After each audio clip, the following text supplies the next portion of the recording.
T106 here, and as you can see, I'm finally back. Good gosh, I do apologize for my lack of uploads yesterday, but unfortunately, I did happen to just record my playthrough, but unfortunately, it seems like the broadcast options glitched a bit, and the upload was lost, unfortunately, so I'm going to be doing it again. I'd say this is perhaps my second take, and I do hope it works this time, which it seems like it does, but without any further delay, let's get right into it.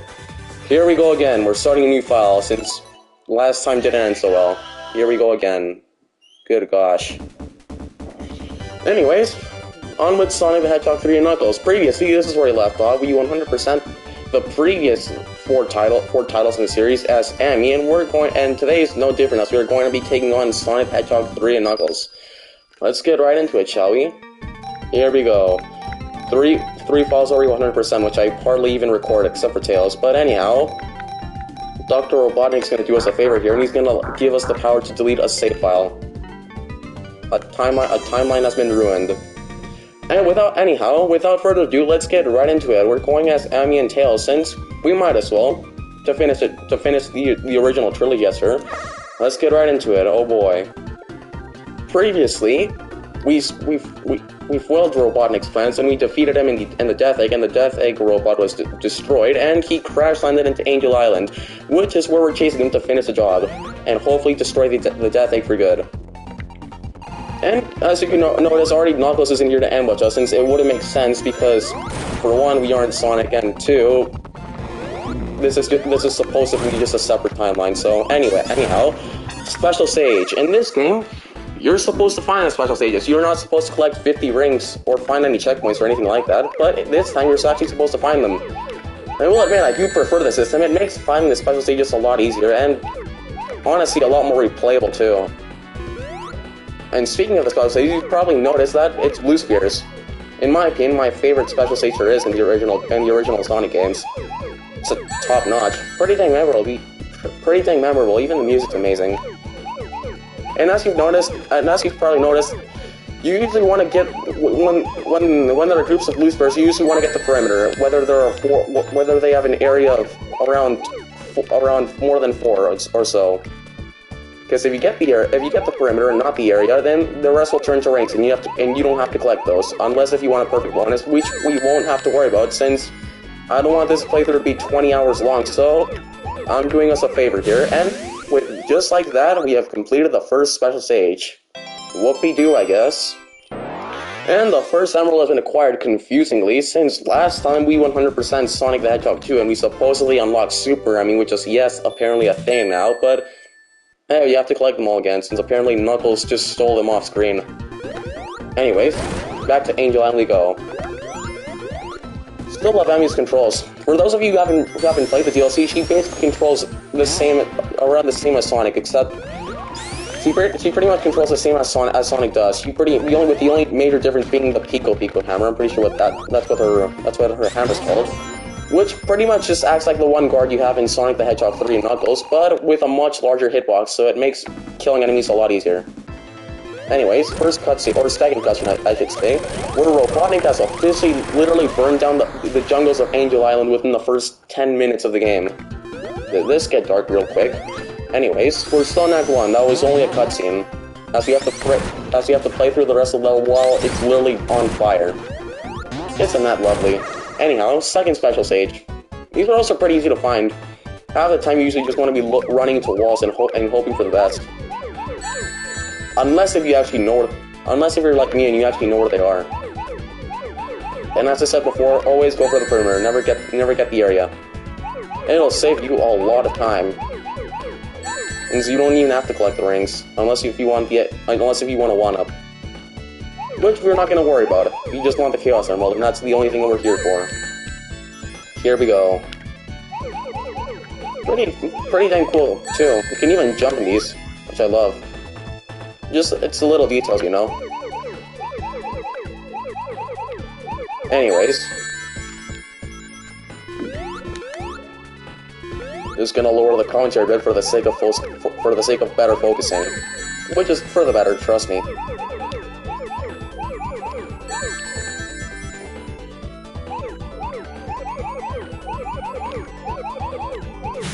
Nice. Well, that's 2 blue sphere stages down, and with that out of the way, the orange Chaos Emerald has been recovered from the clutches of Knuckles, the Echidna, which was also introduced in this game. By the way, fun fact. The story of this game pretty much goes like this. After the destruction of the Death Egg, it crash landed into Angel Island, knocking it back into the sea, the once floating island back into the sea. The once floating island into the sea, into the sea, I meant to say. And pretty much, Robotnik crashed landed alongside the Death Egg, since we pretty much defeated him, and we nearly left him there to die. However, during his crash land, he met Knuckles the Echidna, and he basically just manipulated him by making him think that we were after the Master Emerald, what he was supposedly meant to be guarding. Since Knuckles was the last of his kind, being the only Echidna there ever supposedly was in the franchise. But anyhow, Dr. Robotnik convinces him that that Sonic was after the Master Emerald, and now he's decided to team up against us to try to stop us, supposedly. Nice. I'm off to a fantastic start. Thanks, Tails. Beautiful. Just a bit more, just a lot more damage boosting, and we'll get there in no time. No time being the keyword right there. Nice. Well, good thing flying's always an option. Glad that's always an option.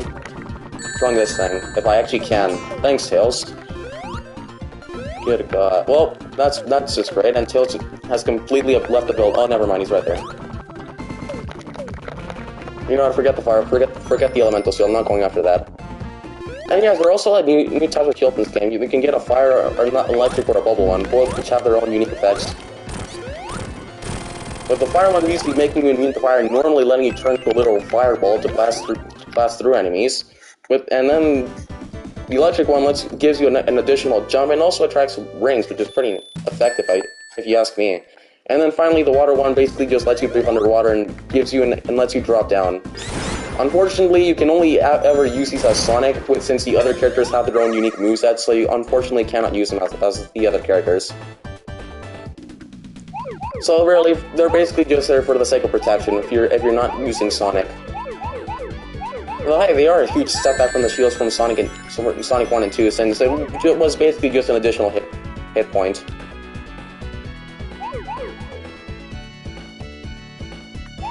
Anyhow, here we go again. And speaking of that shield, we actually never saw that shield again. It just kind of disappeared because they added new shields to the game.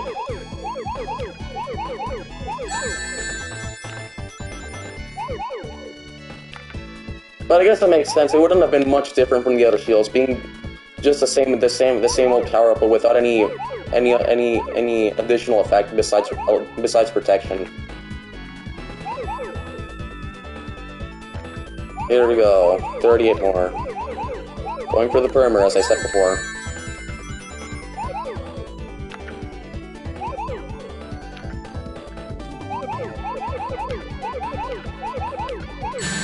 Nice. 3 down, only 4 more to go. Fantastic. And so far you found every giant ring. That's nice. Excellent. And for those of you wondering whether or not there were more in Angel Island Acts 1 and 2, in Angel Island Zone there aren't a lot of giant rings. There are only either 2 or 3 of them, if I remember. Only either 2 of them, if I remember correctly, in each zone. It isn't until Marble Garden Zone where the giant rings tend to appear a lot more often. But I guess it makes sense. They really wanted you to get used to the phases before actually even throwing them at you directly. No, wait, hello to you too. Nice seeing you, Kathy. Kate, sorry, I meant to say. Hope I pronounced that correctly. Here we go. I want to go down.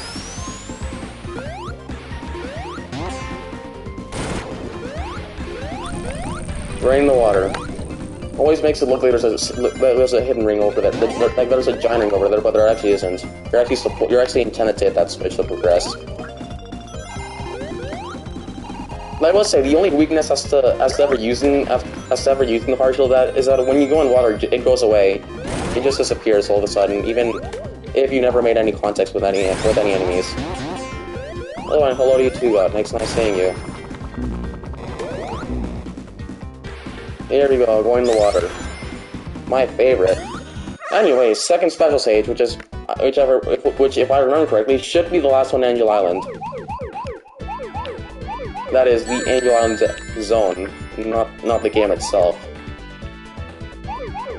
Well, with that out of the way, back to Blue Spears. Here we go.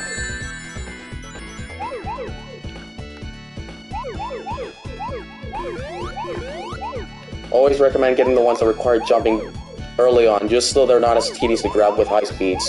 Since, as you well notice, the more Blue Spears you collect or the more time you spend, you do speed up a lot more, so do be careful.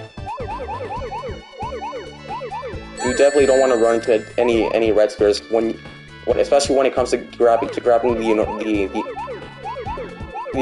Blue Spears isolated from the other ones. But as I said before, grab the perimeter and you should be fine. Excellent.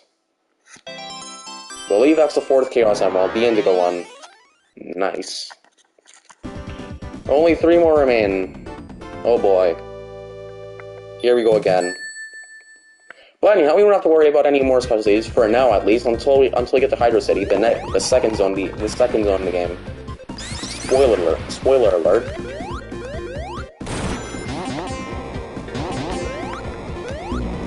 Correction, that was actually my 4th one. You missed the other 3.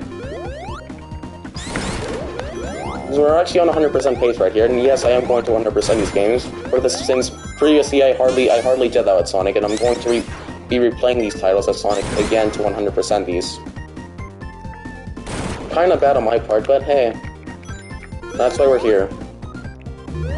Anyways, onto the airship sequence. It's pretty neat how they actually managed to implement this with to actually animate this object as a whole. We had to remove one additional background, that way they could actually draw the thing without too many sprites overriding all the data. We'll say, that is pretty neat. Especially since you never even see that airship again, unless if it was Flying Battery. The cutscenes are pretty cool though, I like them. When it comes to that sequence, you will always want to be holding right, don't hesitate, and you'll never get hit, trust me. Anyways, Robotics back, hello to you too. You just gotta play the pace game, since the boss fights rely a lot more on gimmicks, rather than anything else. Just like that. But as always, they do have a noticeable pattern, and they aren't that difficult, if you know what you're doing, that is. Nice. And just like that, that's Angel Island Zone. Fantastic. Do me a favor. Thank you. Nice. Even love the additional animations, pretty cute if I do say so myself. But with out of the way, 8 Flickies have been freed, and boy did they significantly decrease the number of Flickies you used to free. They went from a decent army to just 8. Pretty odd, but anyways. Knuckles press our worst enemy, the Switch, and we're down to Hydro City. One step closer to the final zone, and boy do we have plenty more to go. Anyways. Here we go again. A water level, everyone's favorite part about platforming. Obviously. Here we go again. You want to be going up in the majority of the time. Anyways. So it's always hard to activate. Yep, what did I say? Here we go again, thank you. You really just baited me, thank you. Nice.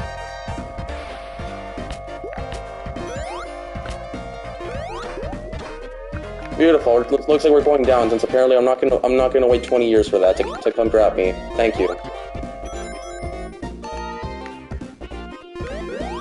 Might as well play this as intended. Nice. So closer to drowning in with that out of the way, we've grabbed an elemental shield, thank you. I needed that. Pretty sure you even missed a giant ring because of that one annoying platform, but anyways. The game thankfully gives you plenty of them, so you don't have to worry. So missing one isn't that as much of a big deal as it seems. Here we go. What abomination awaits us now. Hey, checkpoint. Pretty sure you may miss a special stage, but oh well. Or did we? Oh, never mind. Let's go ahead. Onwards. Here we go. Want to go this way.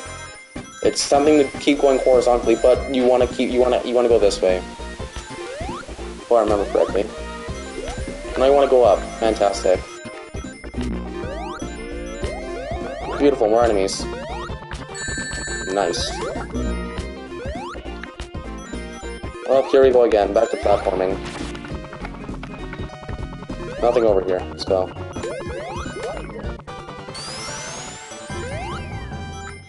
Well, we missed a decent amount of giant rings, but anyhow. Oh, never mind. There's one right there. There's one down there.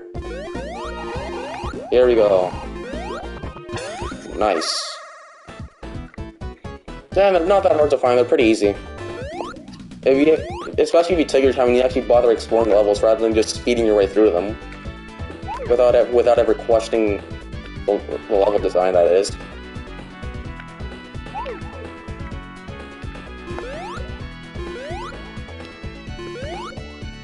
Here we go.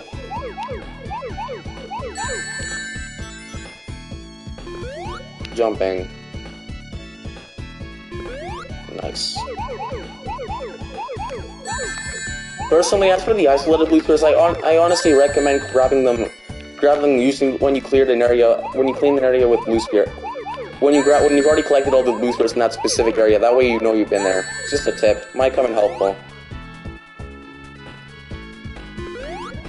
Or sorry, might become a bit helpful, especially if you get lost. If you ever end up getting lost. Nice. That's another blue spirit down. I believe we only have 2 more. Or sorry, 1 more. I feel like. No, 2 more was right. Never mind. 2 more emeralds remain. Isn't that neat? Hydro City. Oh boy, here we go again. Act 1. Nice. And would you look at that? We're already the mini boss. Thank you.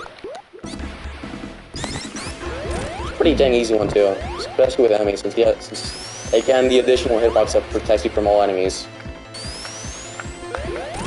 except for obstacles, of course. Beautiful. He didn't even get an opportunity to show off all his moves. It is a pretty quick mini boss though, so glad we got that over with. Besides, we wouldn't want this video to be about 24 hours long now, would we? But anyhow, that's Act 1. On to Act 2. Even love how the zones just transition immediately after you clear them. It has another layer of depth and connection. Which I actually love. Previously, they just abruptly faded towards the next zone, which made it seem a little more seamless. But hey, this time they implemented transitions, which I actually absolutely love. They make the zones look a lot more interconnected, and I love it. Anyways, here we go again. Nice. Verticality.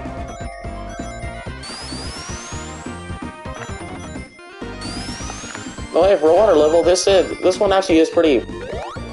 You actually build up a decent amount of momentum in this one, which is in my opinion perhaps the best water level there is in a Sonic game. It's just a perfect balance between platforming and speed, which is what the series was pretty much known for back at the time, and I love it. Anyways, should be something over here. Thank you. For a sec, I thought that was a special stage, but I was wrong. Doesn't look like there's anything over here. Here we go again. Do me a favor. Or just fly off, never mind. Don't worry, we'll be here for 20 hours, but eventually the AI should help us, thank you. But they actually even made you control this flat. You previously couldn't do that. You have to plug in a second controller and add a second player. But hey, they fixed that, and I'm glad they did. It makes navigating your way across levels just a lot easier, especially if you're not playing as Tails. Or in other words, Miles Prower, his real name. Anyways, down we go. Nice. Here we go. You even end up at times you even end up building so much speed, you even end up outrunning the camera itself, which I absolutely love. This is a pretty humorous detail, which I absolutely love. It goes to show how much speed you can build up in these games. It's pretty neat. I love it. And time for a special stage. Here we go again. Nice. Get the blue spears. Here we go again. For one specifically laid out like these blocking specific areas, I recommend only grabbing half of them and not all of them just in a straight line. That way you don't accidentally have to jump over them and touch a red sphere by accident. You definitely wouldn't want to reset. Now would you?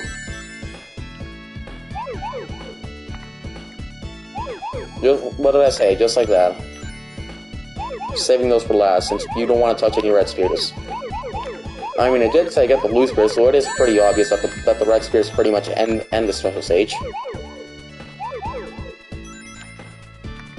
Anyhow. Nice. Even love these stages, they get... For the most part, they act like mazes, but to be fair, they are pretty fun. I decently enjoy these. Pretty dang creative.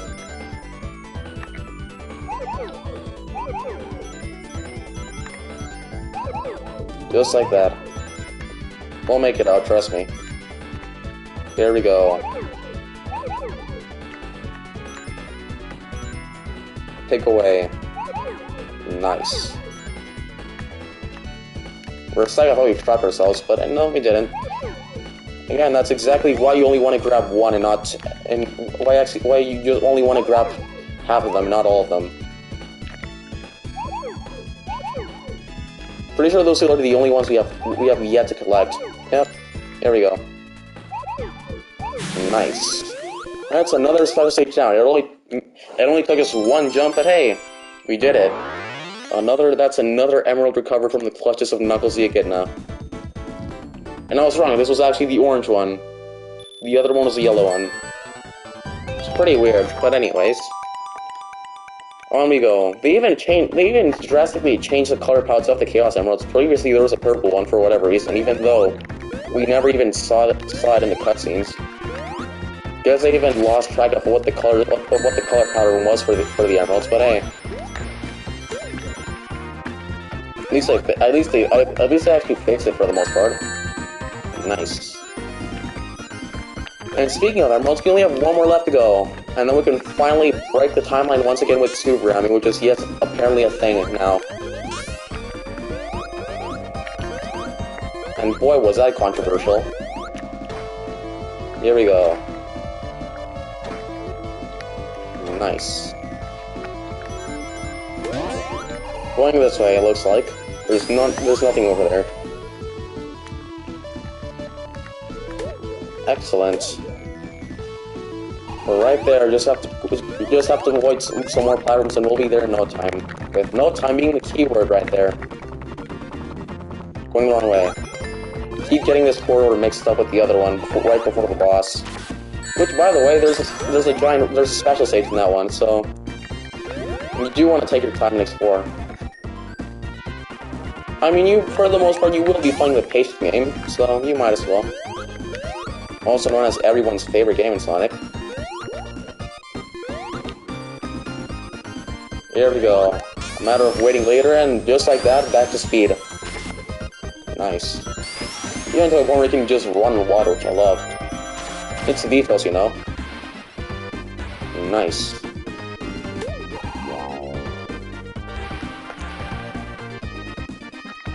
And Tails completely left the screen. Beautiful.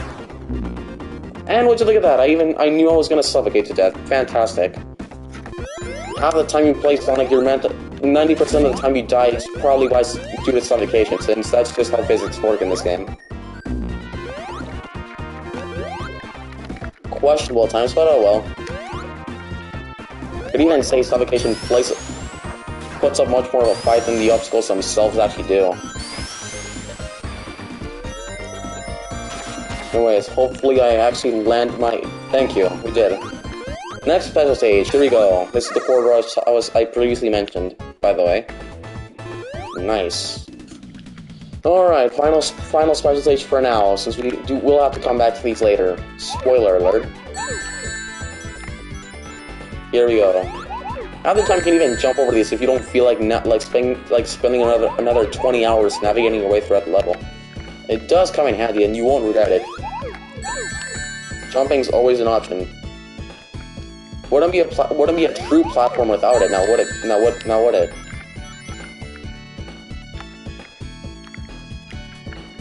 Nice. Nearly went the wrong way. Saving most of these for last intentionally for obvious reasons. Anyways. Let's go that way. Leap of faith. Thank you. I hope I didn't just lock myself in a pit right here, but anyway. Jump. What did I say? You saved us a decent amount of time. Thank you. It's always an option, and you definitely won't regret it. Pretty efficient too, for the most part at least. Alrighty, only 2 more remain. What abomination awaits ahead? I'm sure we were already here. Anyways.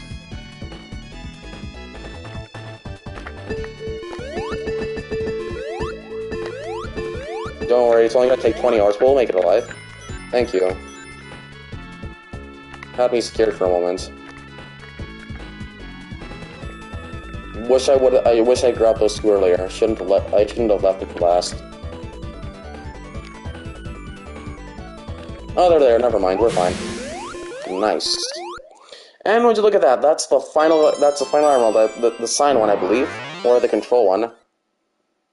Yeah, it was a sign. We grabbed the control one earlier. Never mind.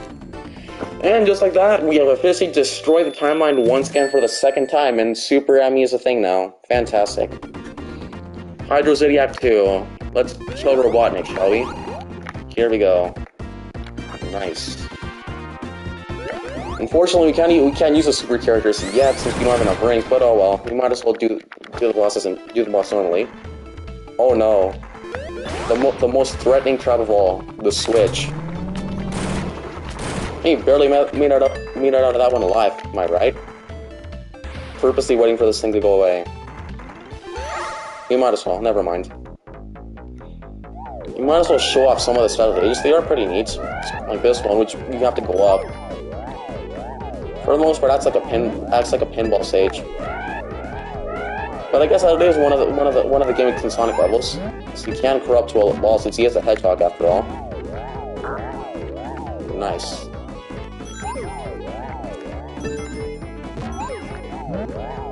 Here we go. Going up.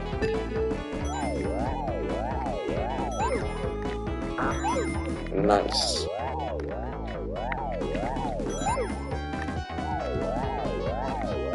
You've missed about 10 elemental shields, but oh well, we're fine. We are just doing this for the rings after all, so... You even missed a 1-up, sadly. Anyhow. That's the special stage, we made it to the top. And just like that, we even have more than enough rings to cheese the boss. Here we go. The Sonic timeline has once again been destroyed. Thank you. There we go, the boss. Nice.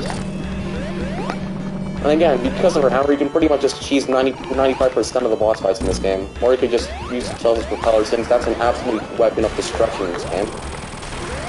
And with that out of the way, we've killed Robotnik, we've defeated Robotnik, and just like that, more Flickies have been freed.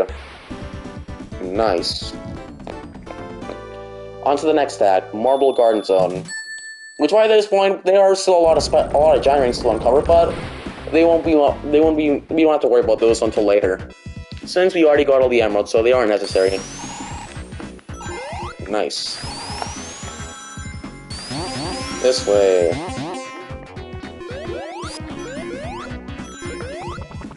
Or we could just go down, that's fine. Good gosh, here we go. Abomination awaits now. Springs, thank you. Oh, would you look at that, that's neat. I nearly suffocated to death for the 1 millionth time. Thank you. And the mini-boss got away. And fantastic. 10 out of 10. Even these enemies, which camouflage with the spikes.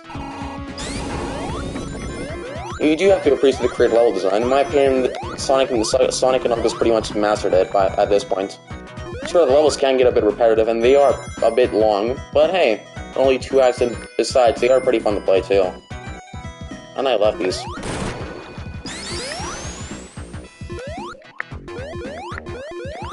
There we go. Back to platforming pearls we go. Pretty sure there's a special stage over there, but hey. But just like I said before, not a problem anymore.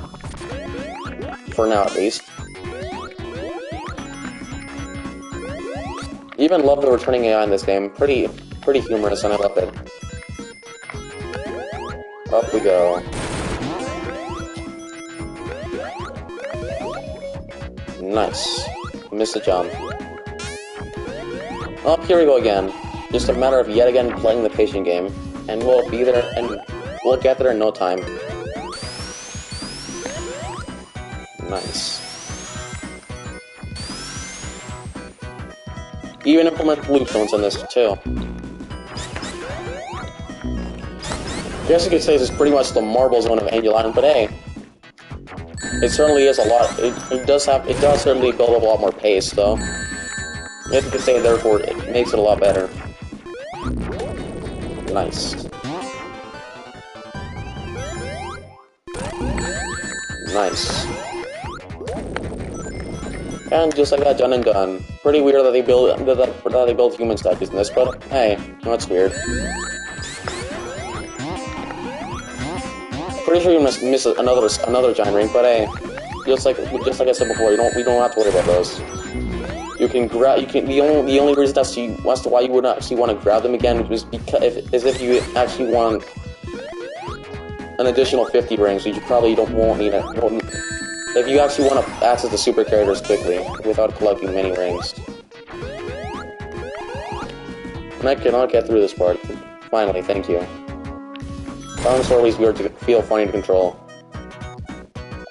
Physics. Going down. Here we go. I just gotta hope that by the time you use these, you don't accidentally suffocate to death. These the platforms can get you killed when you go too fast on the ground. Anyways, the mini boss. Let's do this. Nice. 10 seconds later, it dies. We'll say though, the mini bosses are creative, though they are they are pretty weak though. They're pretty much a joke in this game. They hardly put up a fight. I could say that in Sonic Mania they improved them dramatically. There we go. Even though how the music changes as you constantly progress throughout many acts. Anyways, boss fight. Thank you. You're just kidding. We'll fight him later. Don't worry. I just gotta hope we don't suffocate to death again. Hopefully. Nice. There we go again. I'm pretty sure we're supposed to ride that. Thank you. Nice. Just in case. I'm not gonna grab that platform though, just in case that happens. Thank you. And I absolutely needed that. And I did say I was gonna suffocate to death, so I guess I pretty much predicted the future at that point. Anyways, the only reason as to why you usually would want to use these platforms, apart from dramatically building speed, is just to break break collision for the most part. Well, admit they are creative and all, but they usually get you hit most of the time you use them. So it is up to you whether or not you want to risk it or not.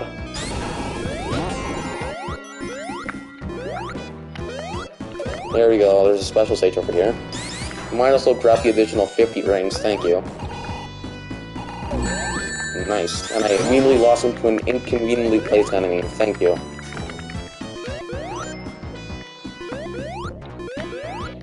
Oh, here we go again. Nice. Broken we've broken through a lot, through 50 walls up to this point, but hey.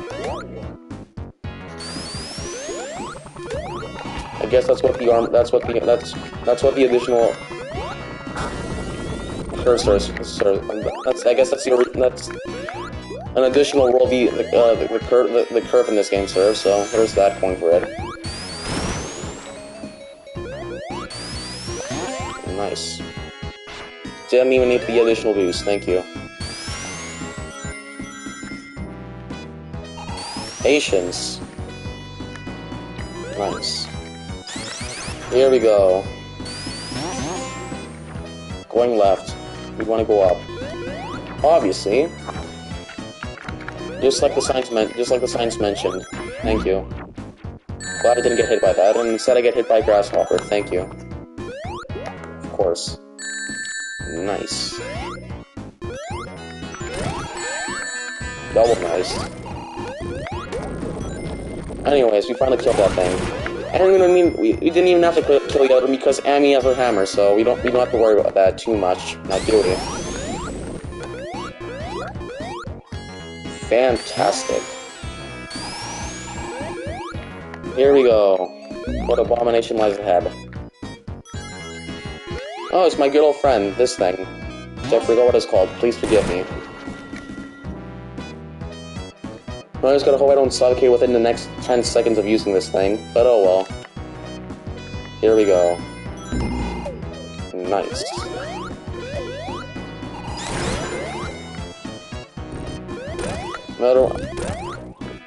Another obstacle. Get out of here.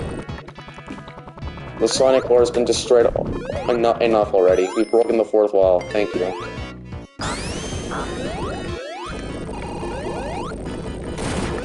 Nice. Oh, he's out of here. At this point, we're pretty much just destroying the entire architecture of Angel Island. Rest in peace, lore, I guess. There we go. Glad I grabbed the elemental shield. You never know when that might come in handy. Definitely not in the next zone, though. Nice. At this point, by the time you get to Marble Zone, you might as well just spin that towards every spike you find. It's the same sort of they're probably an enemy. Nice. Even spin that in mid-air. That's the thing now. Remarkable. Here we go. Well, let's kill Robotic, shall we? Here we go. Let's break the Sonic timeline once again. Nice. He's just about dead. Well, I will say this is a pretty creative boss fight, though. By the time you actually get the fight itself, you're pretty much bound to kill him, just like that.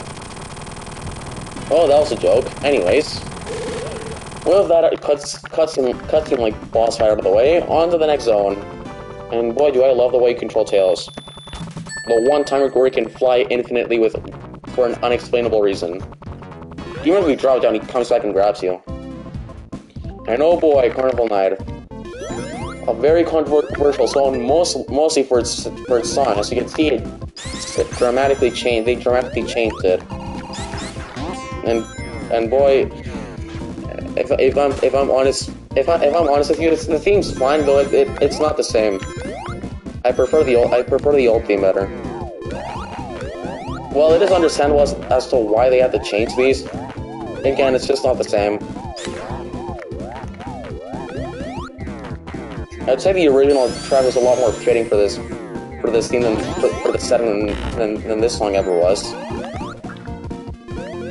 But the reason as to why that is, for those of you probably wondering right about now, is because the music for this game was, fun fact, composed by Michael Jackson, but unfortunately, due to his death, copyright got in the way, so they had to reuse the soundtracks originally composed for this game. Since, fun fact, I'm pretty sure these were the unused soundtracks once in the files. In the cutting room floor, I recommend it. It's pretty neat especially if you want to learn more about the development history of this game. It surely is an interesting one, for that matter.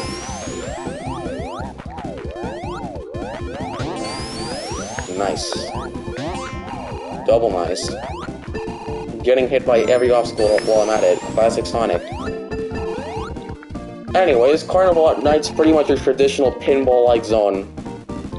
Wouldn't be a true Sonic. It wouldn't be a true classic Sonic game without it. Now would it? The first game had Spring Yard, so, or at least for the Genesis. If we're talking Genesis, and so first game had Spring Yard. Second game had Collision and Chaos. Then third game had Casino Night, and now we're on to Carnival Night. They really carried on most of these traditions, but hey, for the most part, the levels are original, so there's that going for it. Nice. Just look at that. The one obstacle in Sonic 1 that randomly appeared in Scrap Brain. It's back. Isn't that remarkable? Nice. There we go. One step closer to the mini boss, which we'll get into which we'll get into later. Forgive me, I can't talk today. Or I still can't talk, I should say. Nice. And let's look at that. We accidentally found a special stage. There you go. If you wanted to find the special stage in Carnival Night, just in case we didn't have all the emeralds by this point. But unfortunately, it was at a cost because we have to replay most of these sections now. Bit annoying, but oh well. Personally, the one gimmick you constantly want to be on the lookout for are the barrels.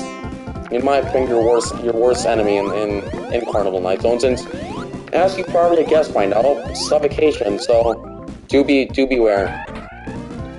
They even dramatically changed the way you control them. I don't exactly remember how they used to control, but they did, and they even made a meme about that. And boy, was it controversial.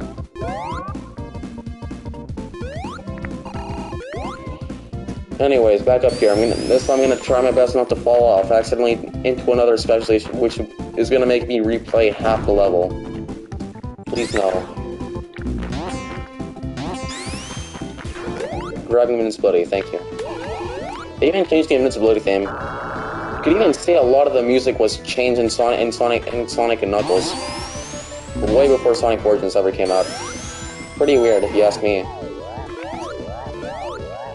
And anyways, look at that. We missed another special stage. Now you know where to go if you wanted to find another special stage in Carnival Night. Here we go. The barrels.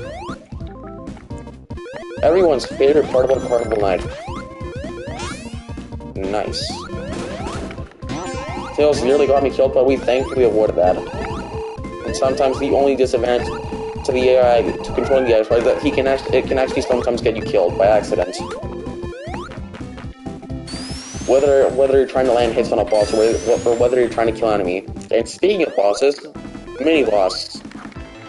One of the more creative bosses, you can't actually directly hurt this boss, you actually have to use its weapon against it. Specifically that one platform that rotates it.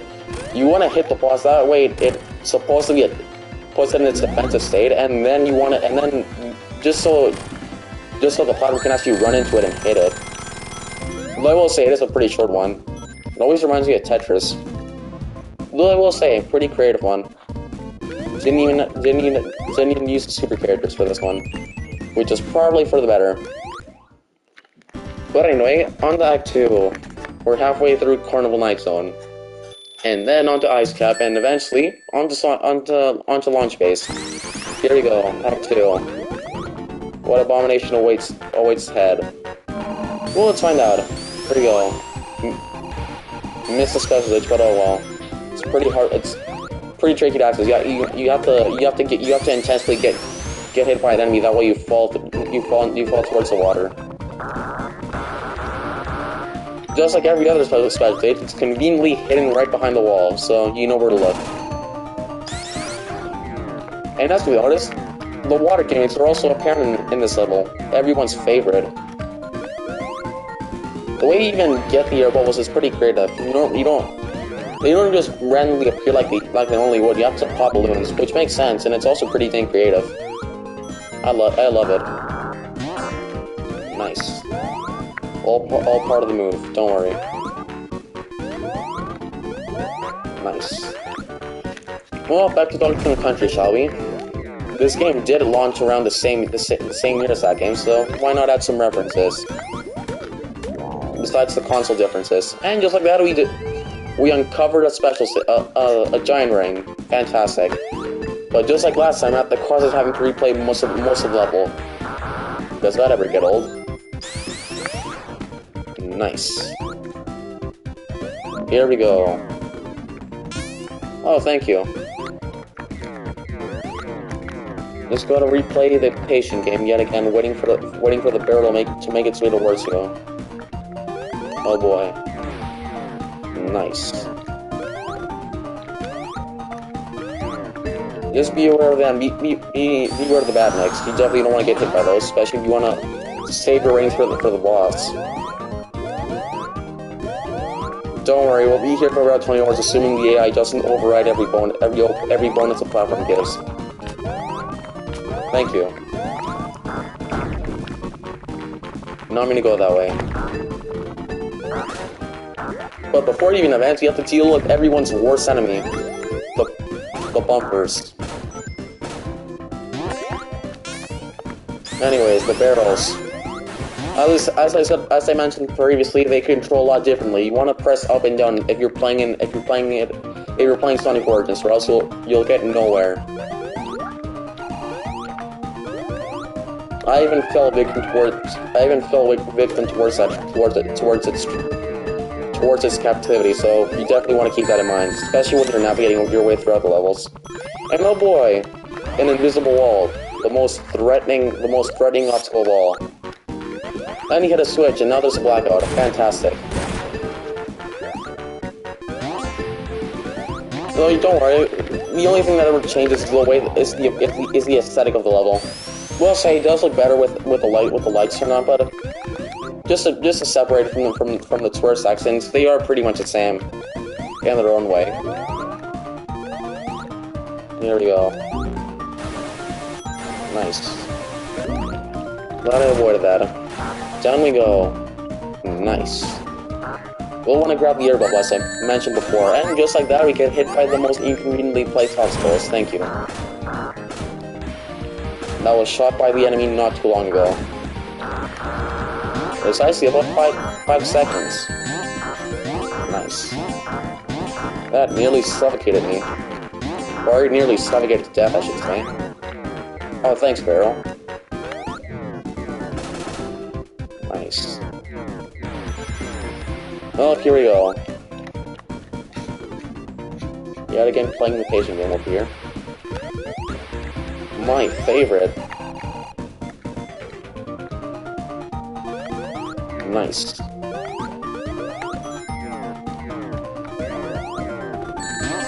Double nice. Beautiful. You can even bounce off most of these enemies, and just like that, what did I say? Suffocation strikes back, and you have to watch the cutscene again. He pressed a switch. Oh no.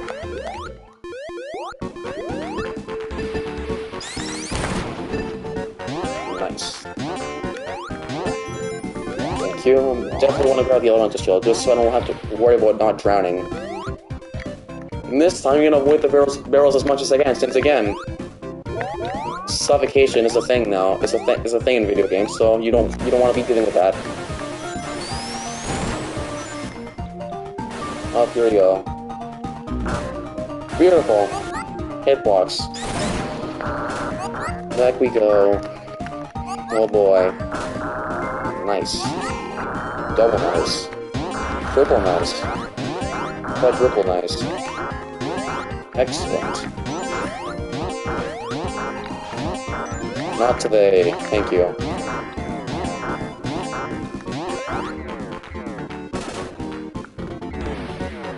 Well, here we go. Hopefully the barrels are feeling nice, are feeling a bit nicer today, to the point of where they don't suffocate, to the point where you don't suffocate it within them in 10 seconds or less.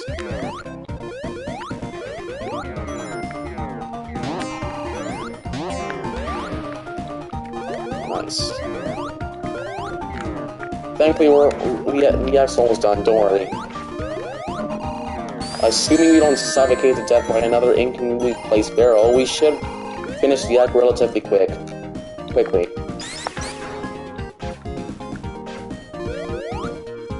I'm gonna see it over there, but I'm not gonna bother grabbing that for now. This video's long enough. Up we go. Nice.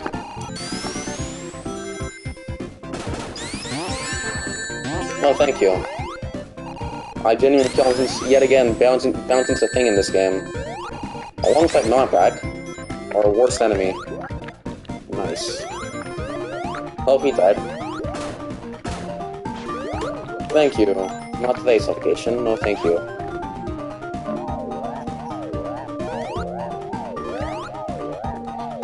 Not to mention that the spikes are literally go inside the walls and then just immediately come out. That's a thing, I guess. But hey, the lights are back on.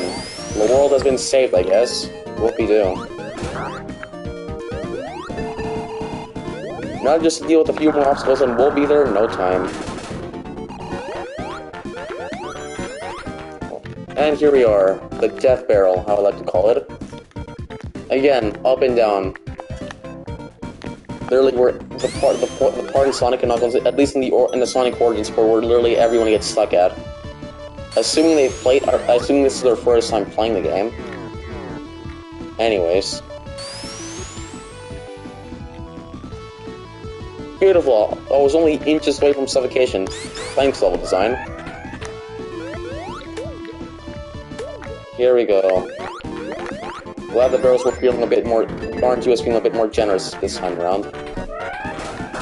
Anyways, up we go. And we missed a special stage. Hooray. Actually, I do want to grab that. Do me a favor, thank you. Just a matter of spamming the A button and we'll be there in no time. Thank you. Nice. Only 3 away from next life. Will do. Thank you.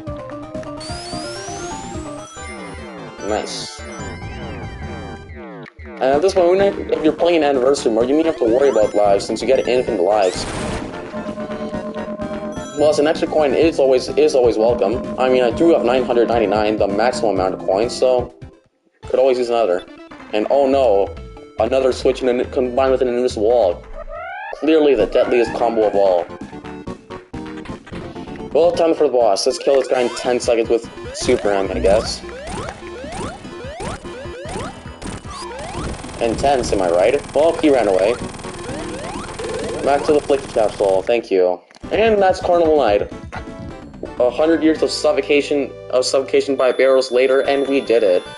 We can finally progress further throughout the game. And I should also probably mention why the game was pretty much divided to 2 seconds, since the reason as to why this game was divided to 2 seconds.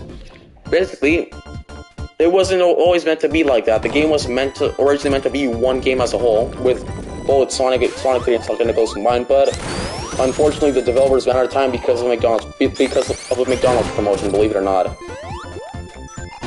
Well, it is kind of a shame that they have to rush most of the development.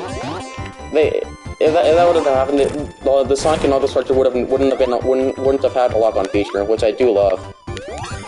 And the McDonald's promotion was pretty sweet at the time, so you gotta give it that. It's basically back in the day, if you own the cartridge with lock on, you can pretty much plug it into Sonic 1 and Sonic 2 to play as Knuckles.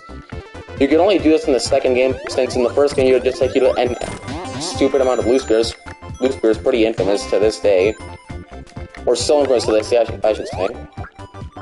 But it's just the additional features, you know, pretty neat.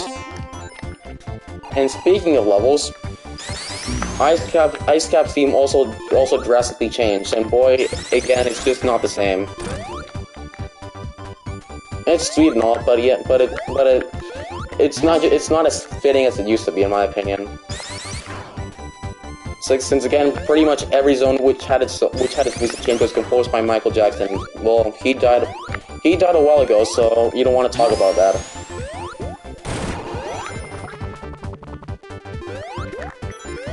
There we go. Fantastic. Spikes.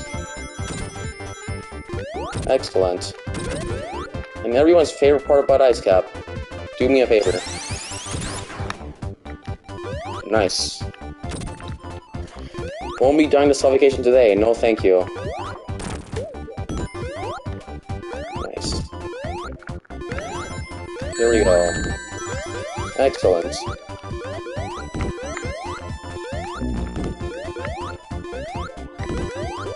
Nice.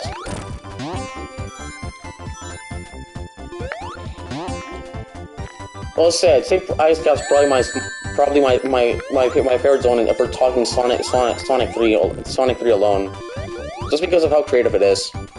It functions a bit similar to that of Labyrinth Zone, except without water, obviously, but with its looping mechanics, but it's still pretty creative, and you do build up a decent amount of speed in this zone, so you gotta give it that. Anyways, back to hidden switches. The best part about Sonic.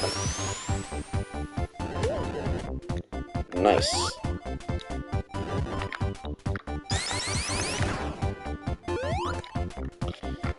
There's a spring there, but I'm not gonna bother hitting that. Which I definitely did regret, because we have to play through this again since the level loops if you miss a jump or two. Nice. Beautiful, and I even missed my jump for the second time. This is gonna be a 20-hour long video now because I'm gonna keep missing that jump.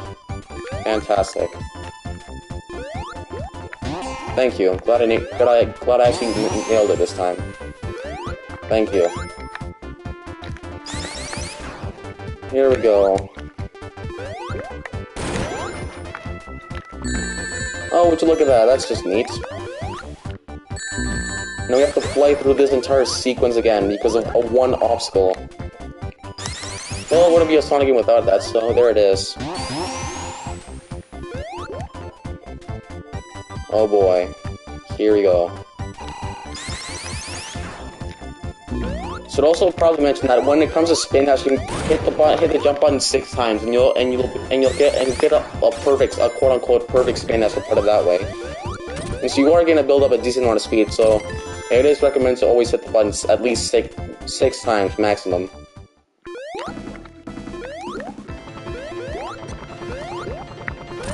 There we go. Just gonna use Tails' death propeller to end this guy. Nice. Just a matter of yet again playing the patient game a bit more. Thank you. And just like that, by far the easiest mini-boss. You didn't even take damage. That's a first. Well, with that out of the way, that's Act 1. On to Ice Cap Act 2. And boy, did that background significantly change. Nice. Here we go, Act 2. Let's do this.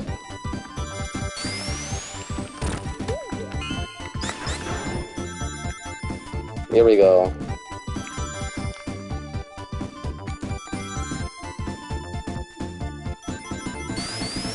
Again, just like I said before, feels a lot more like Emerald, if you put it that way.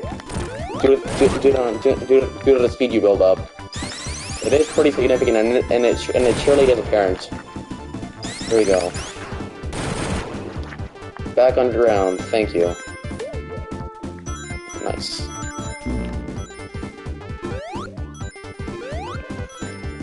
What abomination awaits ahead now? Oh boy.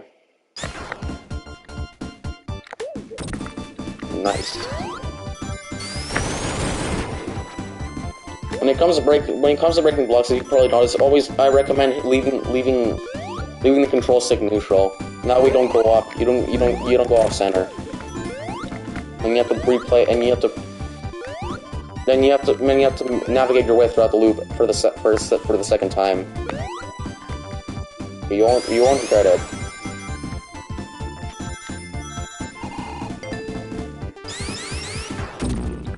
Nice. This more inconveniently placed obstacles, but thank you. And just like that, we already made it to the boss. A weird one too. So again, pretty creative, and it does go with the theme for the most part. Anyhow, he's just about dead. Just a matter of yet again spamming the super characters, since by this point you should have the emeralds. Nice. And that's Ice Cap Act 2. On to the final zone regarding Sonic 3. So regarding Sonic the Hedgehog 3, before moving on to Sonic and Knuckles. Here it is, Launch Bay Zone Act 1. Pretty convenient how the three zones that got their songs changed were consecutively laid next to each other, and that's convenient. But anyways, Launch Base was another zone which had its theme originally composed by Michael Jackson, but again, it was changed for reasons I mentioned earlier. Feels more like a military launch base than anything else. It's nice, but just not the same.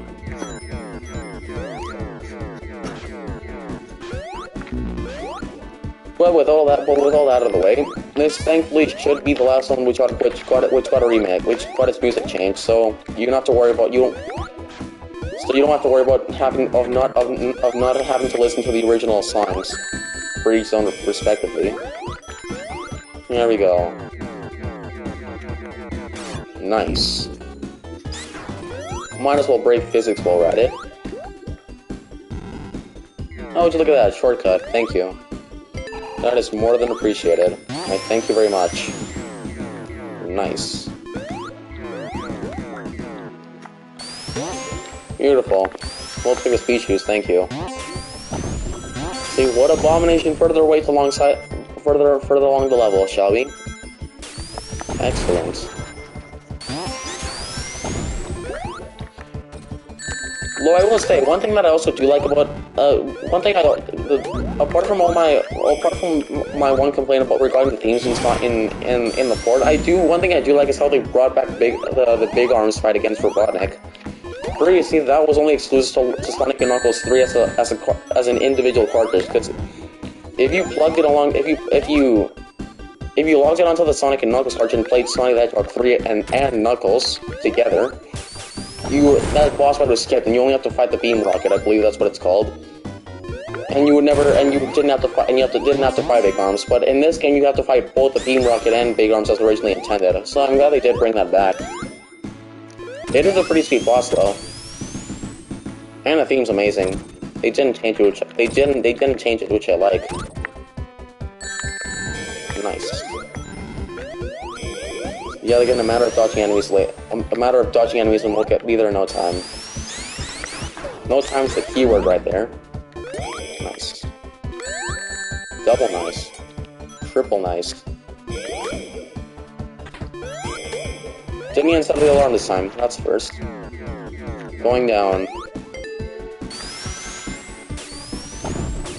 Excellent. Here we go.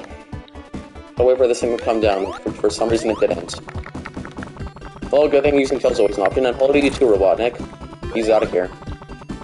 Nice. Oh, never mind. There's a spring there. How convenient. Love, you want to go up. Thank you. Oh, wait, hello to you too, Knuckles. And oh boy. He pretty much just nuked the building by now. And we got evacuated. Oh no. That definitely slowed us down by a long shot, am I right? Well, goodbye to you too, and we can't go back now. I guess that was part of the trap all along. But anyways, we made it to the boss, and boy, did they change it too. Previously, you have to fight two at the same time, but this, sorry, you have to fight. I'm pretty sure you have to fight two separately or at the same time. I can't remember, but this time you only have to fight one of them. It was a step back, but it does make the mini boss a lot quicker. And just like that, that's Act 1. You even route the sign around if you want extra score. And if you get it to land in the right place, you can even reveal hidden monitors, which is a pretty cute detail. I like it. Anyways, on to Act 2. What abomination awaits this time around? Let's find out. And everyone's favorite gimmick, water. It's back. I'm not gonna lie, they really abused the water mechanics in Sonic 3. Meanwhile, in Sonic & Knuckles, they completely drained it out of the level design. Or should I say, it was completely drained out of the level design. Anyhow. Nice. Going back up. But it's pretty neat seeing how all this is interconnected, how had to build an elaborate launch base that controls a flow rate of water. That way you could actually relaunch a Death Egg back into space. It does go pretty deep. Also pretty interesting how our body can literally build an entire base within mere seconds. Considering the fact that he just crash landed. Sure is weird. Don't save the monitors, thank you. Going down. Nice. Back to water.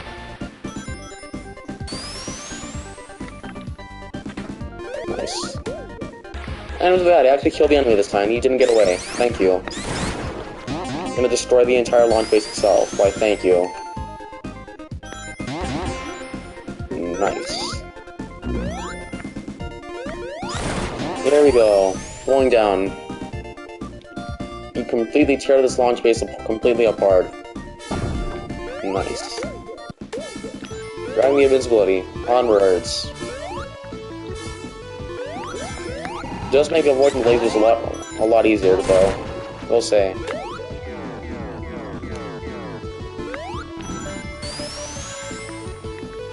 Look, we're nearly at the boss. Just a few more platforms and we're good to go. Nice. I'm saving my rings for the better. Since I mean, we could technically cheese big arms at this point. I mean, we could just make every boss look like a total joke. Which, to be fair, is pretty accurate and true. Nice. All part of the move. Don't worry. Nice. And just like that, I lost all my rings to one enemy. Thank you. The water physics are, as always, more than appreciated. Why, thank you. Nice. And as far as conveniency goes, we're right before the boss fight. How convenient. And it's time for a bonus stage. They brought back the jackpot machine from Sonic 2. Well, say it controls pretty much the exact same as the spell stages in Sonic 1.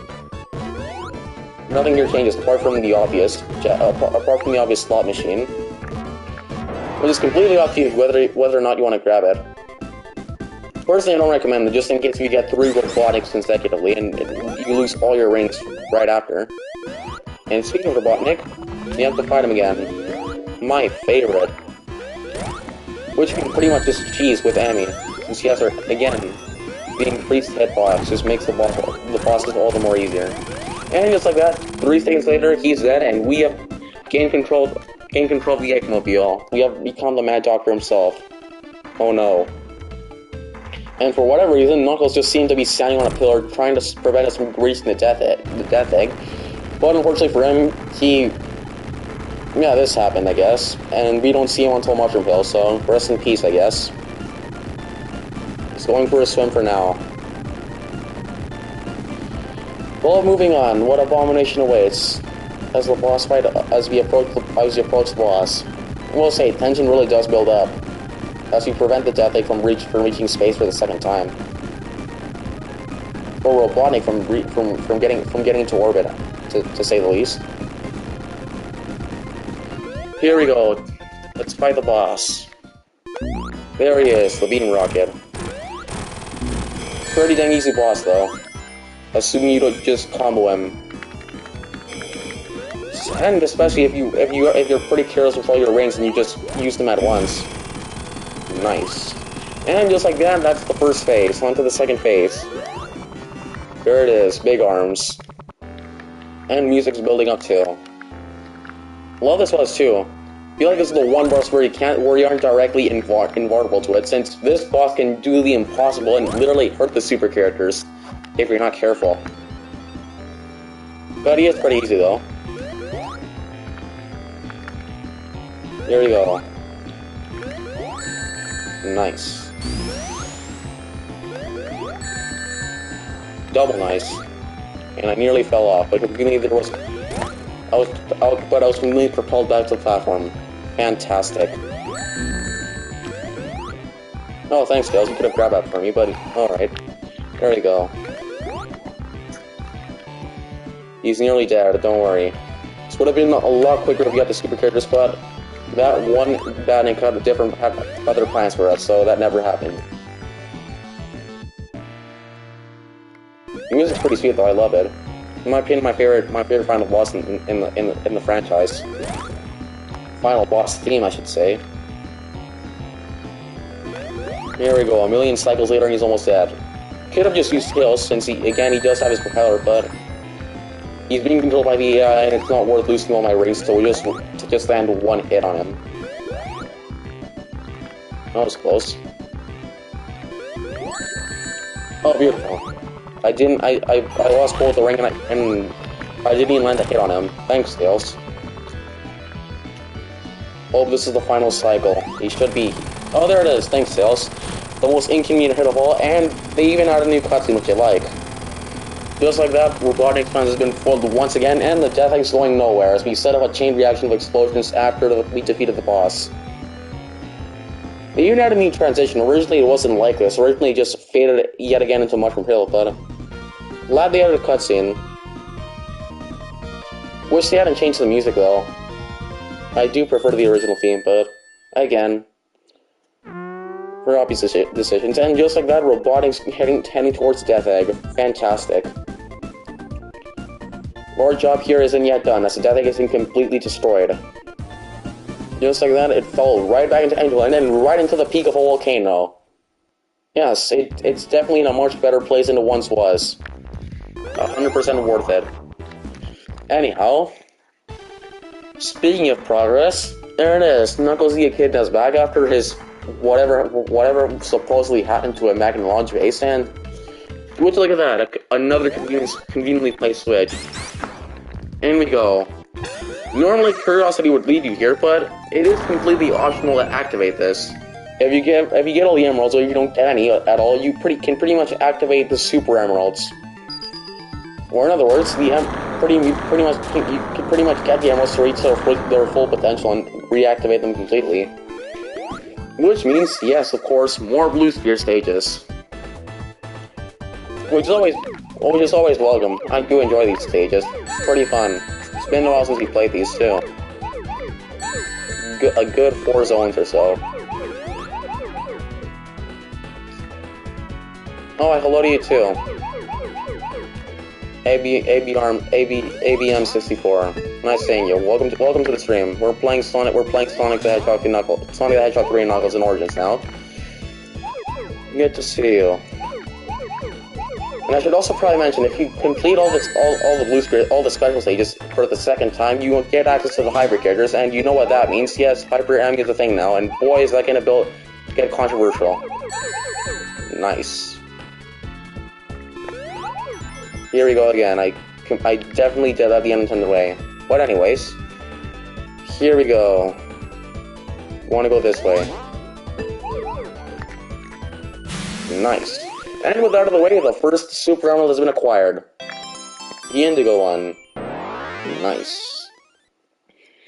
You have to collect 77 of these, by the way, and you know what that means. That means, yes indeed, you have to find the giant ring locations yet again.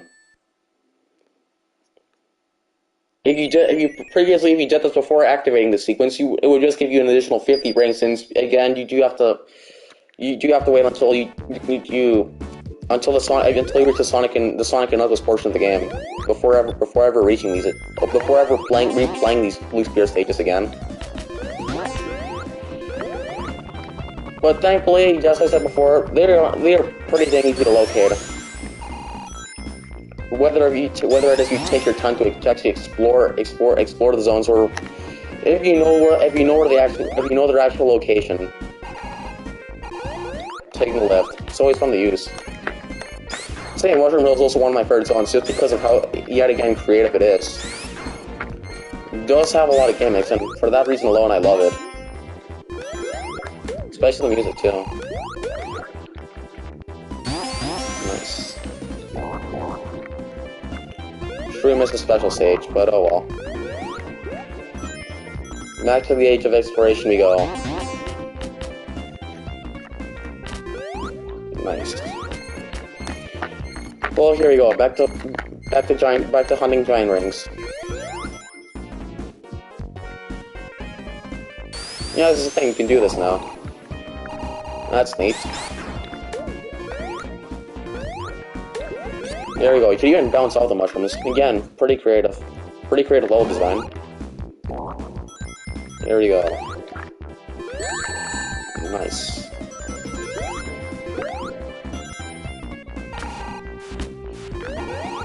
Going back this way, because I have a feeling we missed a giant ring, and I definitely don't want to miss out on those. Oh, never mind, we didn't. Right on track. And there wasn't one over there, by the way, in case you were wondering.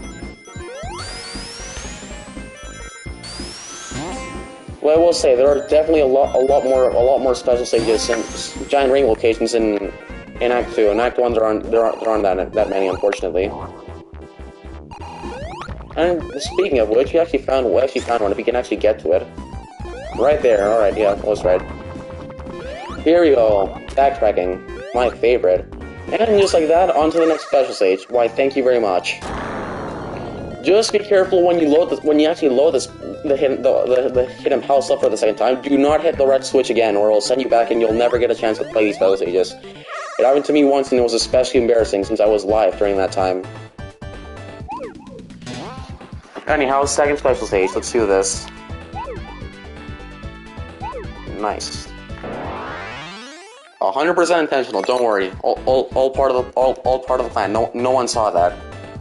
Here we go again.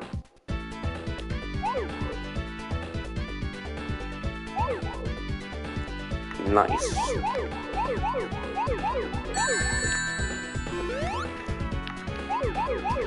And as always, as you probably noticed, if you accidentally mess up a special stage, you can always retry it assuming you have enough coins. They're pretty cheap too. They only cost 1. Especially if you're like me and you conveniently have 999. The max capacity of coins you can have in this game. That is in Sonic Origins. In Sonic Origins, at least. Since in the original games, you couldn't do this. And it makes sense. That would have been way too overpowered. What did I say? Just like that. Inconvenience. Oh, here we go again.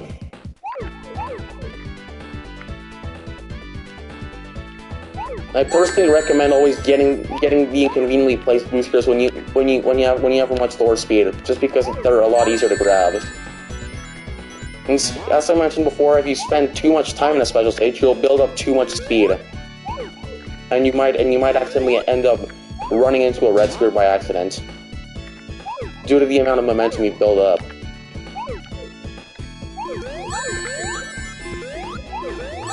There you go. 28 remain.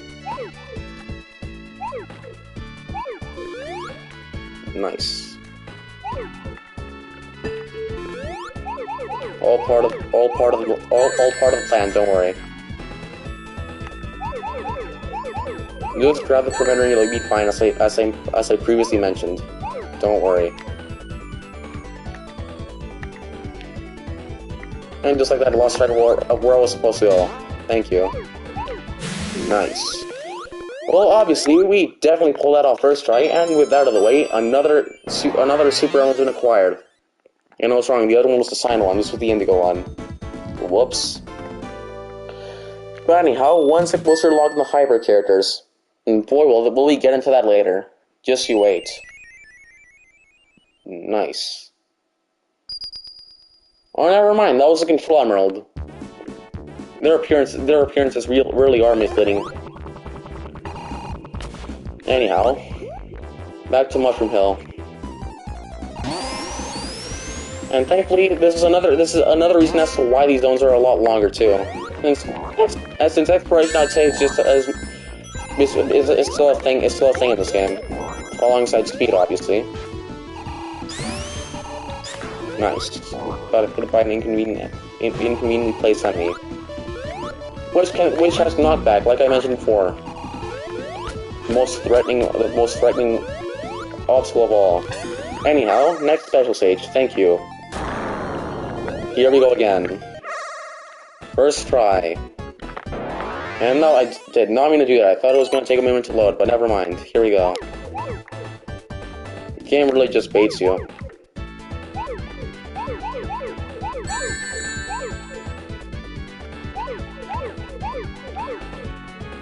Nice. All part of the plan, don't worry.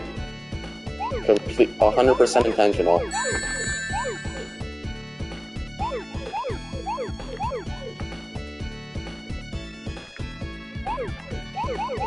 I guess don't worry, if I ever stop commentating for a while, don't worry, I'm still here. I haven't forgotten about the stream. It's just so I can focus for the sake of not making this video more than 24 hours long. Trust me. And would you look at that? And would you look at that? I completed the next puzzle stage. Leave this to the magenta one if the appearances are accordingly, since most of these are pretty different from each other. We have acquired a Super Emerald. Nice. Excellent. You gotta appreciate the costumes. They are pretty well made. Pretty well done, I should say. Nice. Back to Mushroom Hill. Oh boy. We've got a couple more special stages to go, and we're good to go. Nice.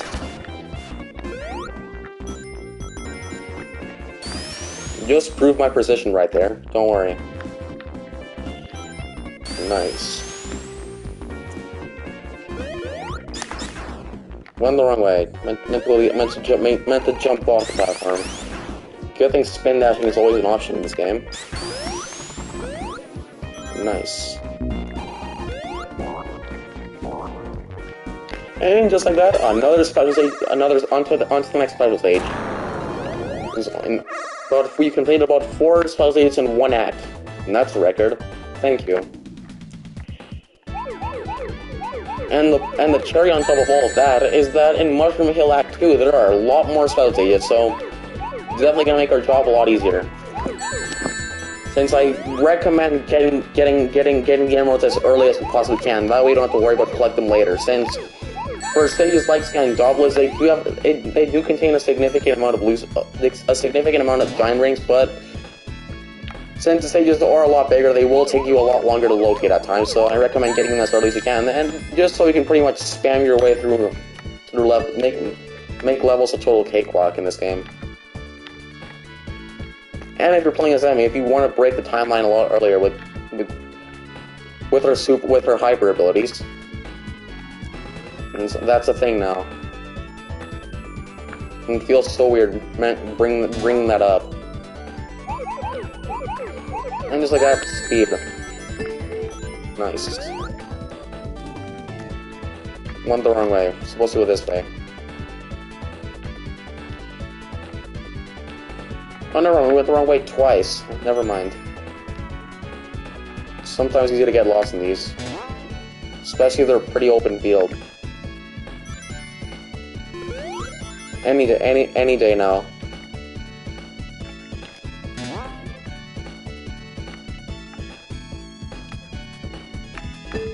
I'll go the other way, never mind. I'm pretty sure we just went back, but oh well. Oh, never mind, we found some more. Assuming I grabbed them correctly. Nice. And just like that, that's a special stage for you. Nice. First try. And with that, the green emerald has been acquired. The green super emerald, I should say. Nice. Only 3 more remain, and that's 4 in 1 act for you, ladies and gentlemen. Why, thank you. That is more than appreciated. Especially since the master emerald's in the background. You love it. And just you wait, we'll be back here just later, even after we collect the super emeralds, and this hidden palace is his own. It's his own this time around. Since they actually made it his own. Originally, back in the Genesis release of Sonic 2, Hidden Palace was an unused zone, since yet again most of its development was pretty much rushed. But glad they made it an official zone. Even if we never saw the official Hidden Palace zone in Sonic 2 until It's re-released later on in 2013, I believe, or 2015. So I'm sorry. And just like what did I say? We've uncovered a hidden monitor. That's just neat. Nice. Alrighty, Mushroom Hill Act 2. Here we go. I'll take my 10 rings, thank you. I can once again damage boost. And oh no, Knuckles is back, and he pressed a switch. We're done for. But just like that, it's obviously been 4 months. 4 months throughout the entire lifespan of the game, and it's autumn or fall now. It's a season just changed. Fantastic. I will say, it does make the levels stand out a lot more significantly, and I love it. Nice. Here we go again. Going down. Which I definitely regretted.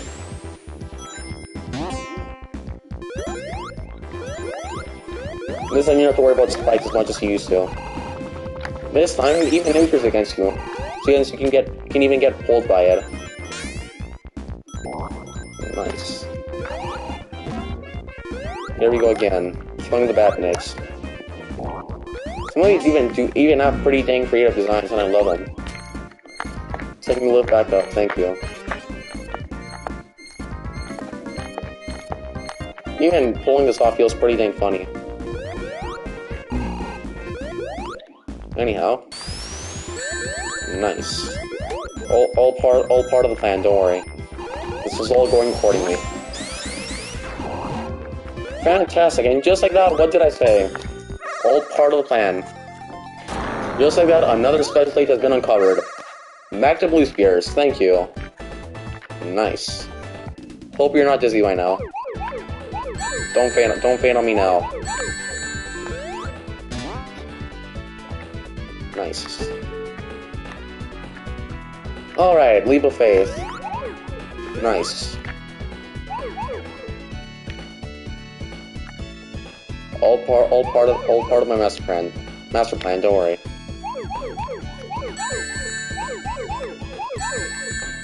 Excellent.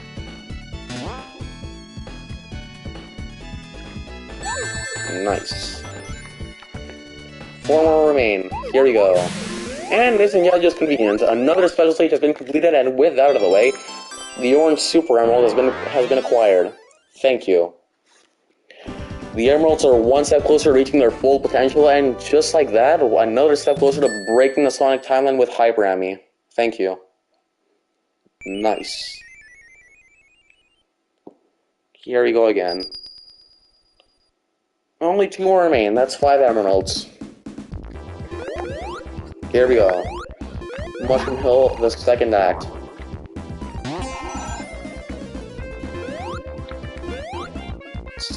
Let's see what the move is here. Going down.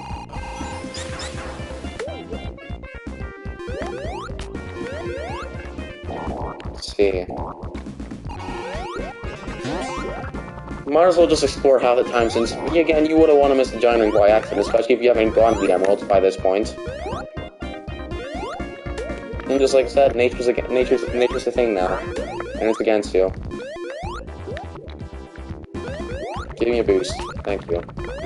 Nice. Pretty sure you even went back. No, we did. Just trying to relocate the other giant ring, since I did make a practice run for the sake of making this playthrough a lot more efficient. Oh, beautiful! An inconvenient Batnik. Who would have known? Get out of here. It was definitely worth going through all that trouble just to save one flicky. Thank you. Going back up, and we're killing this Batnik too. Nice. And look at that, I even uncovered a specialty monitor. So I've made a discovery, thank you. Here we go, I wanna go this way. All part of my master plan. And just like that, that's pretty much 6 emeralds down. Only 1 more giant ring and 2 more blue sphere stages. Here we go. When it comes to this stage alone, do not change to the direction you start in. You want to go in the direction you start in, or else you might accidentally run into a red screen and have to restart the level again. And you definitely don't want to do that. Trust me.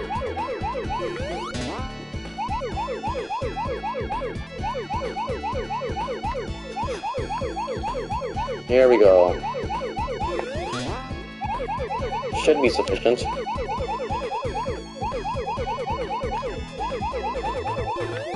Nice.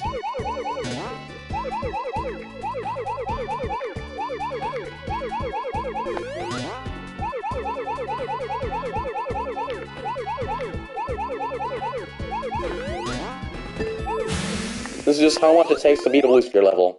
But anyway, with all that satisfaction out of the way, we hopefully this time around actually acquire the Indigo Super Emerald, assuming that the color palette was actually accordingly this time. Here we go. Only one emerald remains, and then we can finally break the game entirely. Thank you. One more emerald remains. Here we go. I believe it's the yellow one too. And just like that, the season changed once again. All that took us 2 more months, and it's winter now. Sure is odd. Anyways, back to platforming first we go, and the Age of Exploration. But anyways, conveniently, there's also a giant ring right beside the machine. So, as I said before, you might as well run into every wall you find. Well, final blue sphere level. Let's do this. Let's get the super characters. When it comes to this one, my tip of advice is to always go the direction where there seems like there aren't any spears and spurs. Since chances are there's a group of blue spears located there, so you might as well go ahead and grab them. Just so you not to backtrack later. You won't regret it. As shown here. Nice. 36 remain. Even recommend, and just so you know where you haven't been. That's why I recommend for the most part grabbing the blue spears early, grabbing the isolated blue spears early. That way you know you've been in a specific area. It'll save you a lot of time. As shown here. It's already been here. Yep, you have. Nice.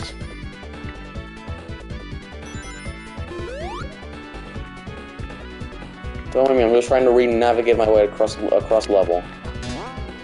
Nice. 14 more. Let's do this.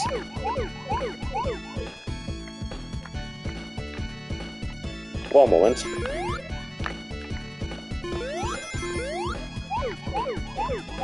Nice. And ladies and gentlemen, with out of the way, I'm happy to conclude that we have officially acquired all the Super Emeralds yet again. Once more, I should say. My apologies. And oh boy, on to the most controversial part of the entire in the history of Sonic Origins, in the history of Sonic, Hyper Amy. Good gosh, this is a thing now, and I can't believe I'm saying this. But hey, the cutscene is more than appreciated, as all the emeralds have been acquired, and have truly reached their true potential. Kind of funny how it says that Amy can be Super Amy and not Hyper, as it should have mentioned earlier. They even set the same for Knuckles and Tails for whatever reason. They only set that for Sonic, but oh well. To be fair, playing as Tails and Amy isn't canon, so there's that. But hey, you can officially break the game now, just like that, ladies and gentlemen. Why, thank you. And the challenge of all that is that we haven't even uncovered all the rings in the stage. Or sorry, all the giant rings in the stage. And look at that, a conveniently placed season machine. Wi-Fi is not a thing yet. I'm sorry. But anyways, why not try the new hybrid characters on boss? We might as well cheese it while we're at it. Thank you. Nice. And just like that, 10 seconds later, the boss is done for. it completely crashed into a tree, and just like that, and that's Mushroom Hill, ladies and gentlemen. And the super characters have been unlocked, so you don't have to worry about the giant rings. Or special stages for the rest of the game. Nice. And this time you can actually enjoy speeding your way through levels and getting and improving your records by 0.1 milliseconds. So there's that too. Onwards. On the Flying Battery Zone, one out of the 3 zones that actually returned in Sonic Mania. I'm glad they brought it back. Pretty memorable. I love it. Nice. All part of the move, don't worry. If you're gonna damage boost, why not do it in style? But hey, conveniently, we have been granted the immunity to fire now. So that's convenient. Nice. Here we go. Close call, and Tails accidentally got himself killed. Rest in peace. Look, conveniently, he has infinite lives, and so he's being controlled by the AI, so we don't have to worry about him too much. Nice. Can even bounce on most of these obstacles too, assuming they have lids. But just like that, we're nearly halfway throughout the level. Maybe I could even go if I'm being 100% honest. They really increase the length of every remade level in Sonic Mania. I could even go as far as saying that Flying Battery is perhaps, in my opinion, the longest zone in that game. Anyways, Badniks. We're back. The game really baits you to think you would have freed some flickies, but no. It's a surprise attack. And speaking of surprises, inconveniently placed obstacles, my favorite. Nice. Well, avoid the roofs and avoid the mines, obviously. I mean, you don't want to run into those now, would you? Here we go. Going down. Going this way. This is the way you want to progress. Unless if you suffocate for the most inconveniently placed obstacles, obviously. Since that's how Sonic works. You never get hit by obstacles, but you don't die to the obstacles, but you die to suffocation. Since yet again, physics. My favorite part. Here we go. Back to playing the patient game. Nice. And even the capsules even the capsules boost you now. That's neat. Actimeter spin dash. Thank you. More than appreciated. Onwards. All part of the move. And just like that, didn't even get hit. Thank you. Thank goodness.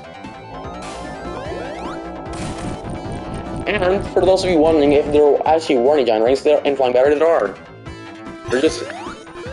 I could say these are probably like the ones that are the most well hit in this game. If you ask me. Even in Sega, these are the only characters where flicks actually will come out not enemies. Really, my one tip of advice: if you don't have the super emeralds by the time you get the Flying Battery, so always just try to push the spikes that are isolated from each other, and you're at least somewhat bound to encounter a giant ring. So you might as well. Nice, beautiful. Batnik messed up my movement. Thank you.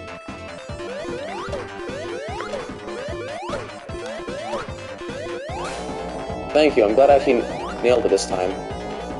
Nice. Rest in peace, even he can't take suffocation anymore. Just proves my point. Anyways, in my opinion, one of the more creative bosses. Whatever this thing's supposed to be. The deal here is you actually can't damage it directly. You have to stand on its lid and get it to destroy itself. Just like any other robotic contraption there is. Just be careful not to wait too long, or you will get hurt. That is what you want to do here. Almost dead. Just like all mini bosses, takes less than 10 seconds to kill, and just like that, 6 Flicky 7 freed. And that's remarkable and curious.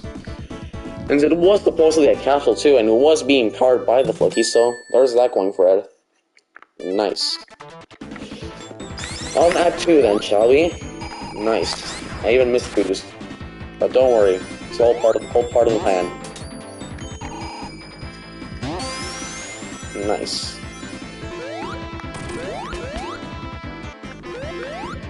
Nice. Avoid the mines and we're good to go. Thank you.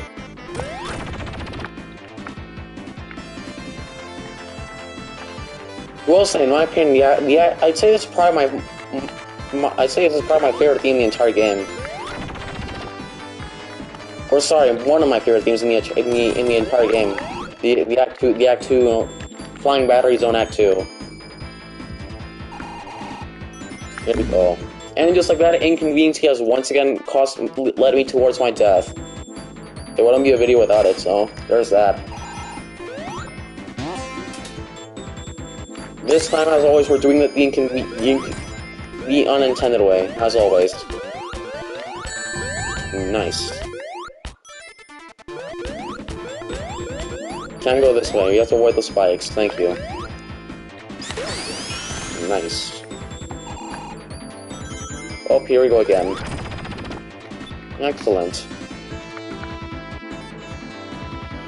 Alright, what abomination awaits ahead? Let's find out, shall we? For a second, I thought I was gonna die to my good old friend suffocation again, but I didn't, thankfully. Anyways, please don't get me killed. Thank you. We made it out of that one alive. Thank goodness. Grabbing the fire shield, just in case. Fire elemental shield, to be more specific. And we have once again encountered my good old friend's suffocation. Thank you. Here we go again. Barely worth that, thank you. Nice. Alright, one step closer to the boss. Already in Act 2.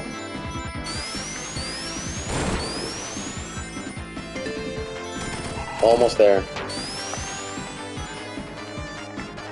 And as always, the level design is more than appreciated, assuming you don't get suffocated to death in the first 10 seconds of playing. Here we go. Weird hitboxes, I will say. Anyways. What did I say?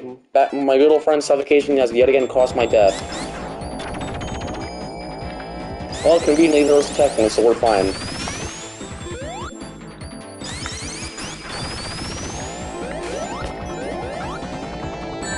First time I've actually gone this way. I really like how in Sonic games you can always take alternative paths. Pretty and creative on their behalf. On the developer's behalf, I should say. Beautiful.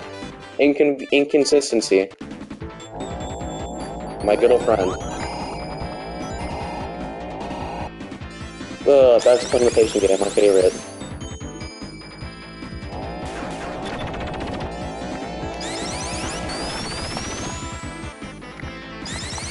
Here we go. Nice. No joining here. Well, hopefully not to get myself killed by knockback and inconsistency again. Hopefully. It's for the better.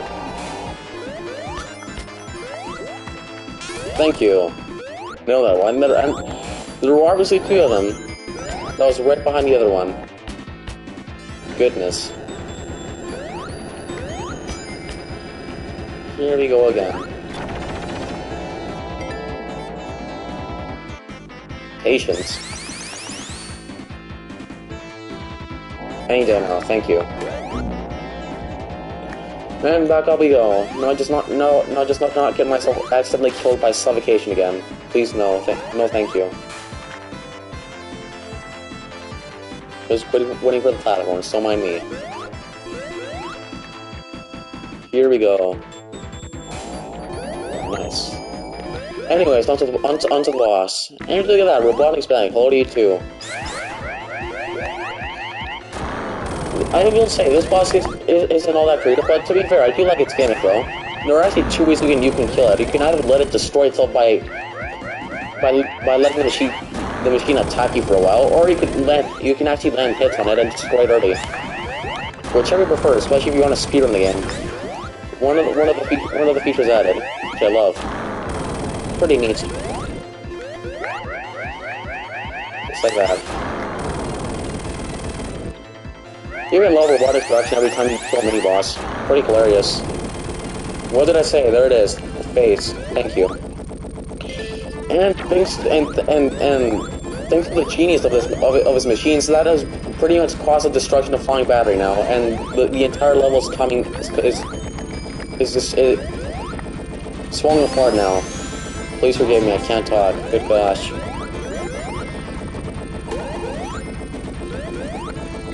Fantastic. But conveniently, this leads you into the next boss. Goodbye, Tails. You will be missed. 100% non-intentional.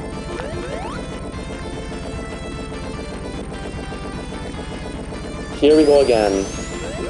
What abomination lies ahead.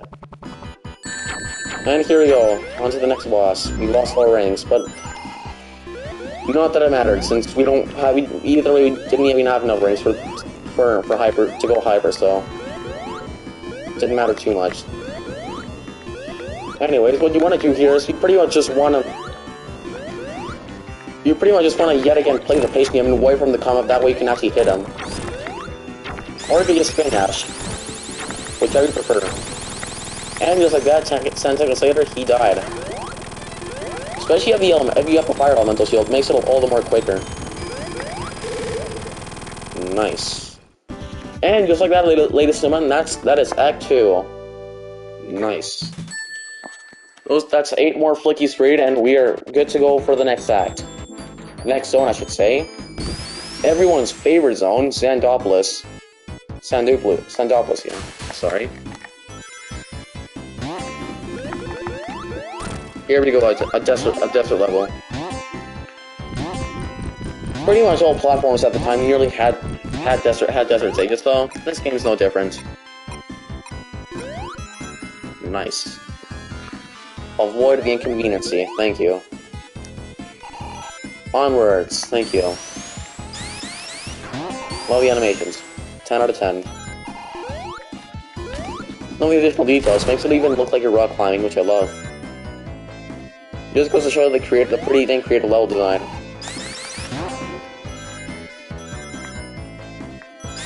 Here we go. Patience.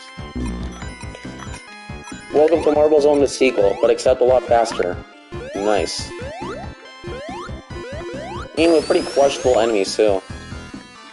Well, hey, they do fit with the level design, so respect for that. Nice. 53 rings. Once we can go hyper if you want to. But we're not going to, since we're saving it for the boss. It even takes hidden passageways, which I love. You can even go as far to say this, as there are nearly endless possibilities as to where you want to, as to which paths you take in Sonic levels. Pretty neat.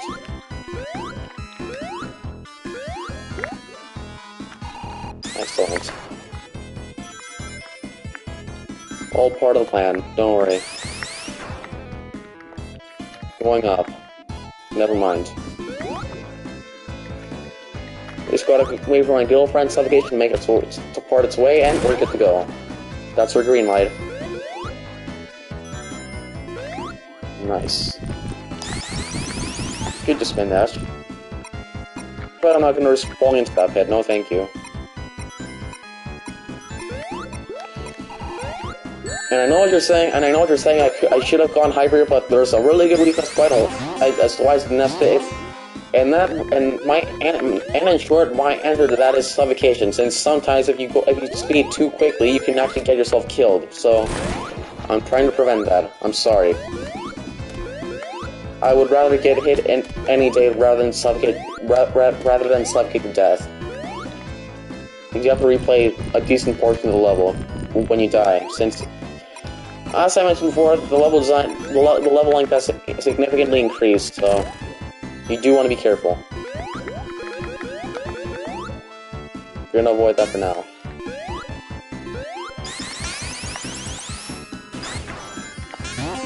Nice. Double nice.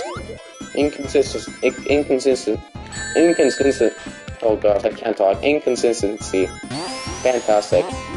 Even missed a giant ring, but well, now you know where to go. My job here is done. Thank you.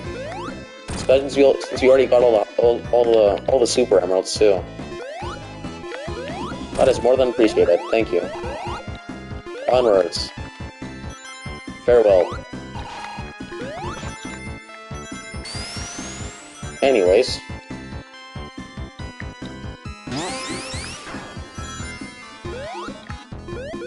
We're almost done. Please bear with me. We're almost there. And look at that, even missed a giant ring. Fantastic. 10 out of 10. Excellent. Here we go. Oh goody. And would you look at that, we already made it to the boss. Isn't that just convenient? Oh, here we go. What abomination awaits now. A pyramid, that's fun, and boy, isn't that just convenient.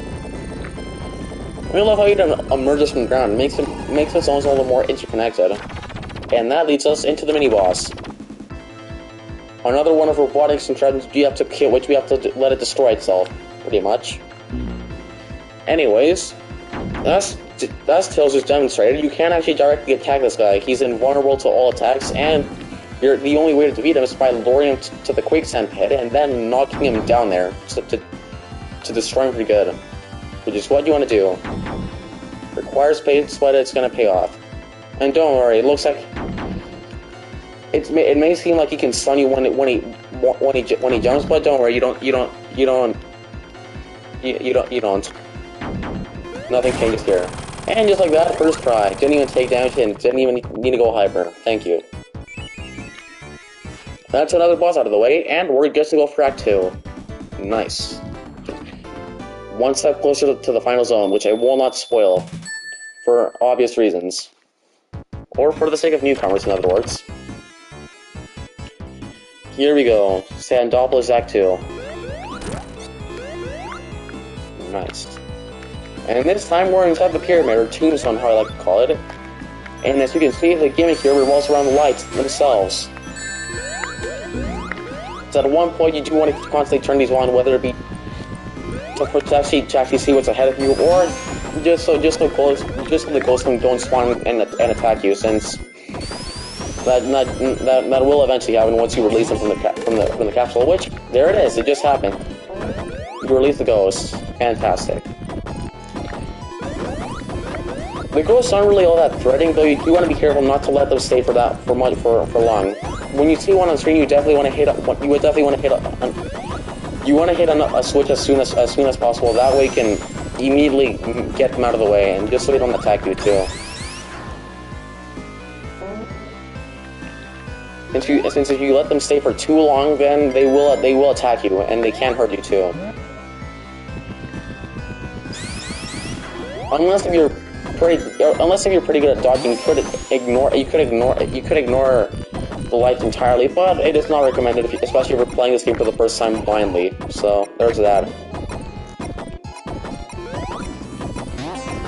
Gimmicks. I mean, I'm glad I didn't just suffocate to death. Since what you want to do here all the time is just pretty much press the switch and then race to the other side before it closes. Creative, yes, but it does get pretty repetitive, we'll say. For the most part, most of the levels in Sonic the Hedgehog 3 and Knuckles more so resemble the Mario World kind of levels, where they introduce a new gimmick and then you have to progress throughout that gimmick alone. And I will say it is pretty efficient when it comes to narrating the levels down. We're navigating your way across the level, I should say. Nice. Well, here we go again. You can even spin that support the switch just a lot quicker. If you're close enough. I ignored the light. I ignored the switch, and I'm definitely going to regret that. But anyways, I'm playing this one for quite a while, so the ghosts aren't really that much of a threat. If you know how to dodge them correctly. I'll just stay there for a while. Don't worry. Unless if you leave them for too long, they can't hurt you. And just like that, there they are. They can hurt you now. Since you left the lights turned off for too long. Any minute now. Fantastic! I missed the jump. Beautiful.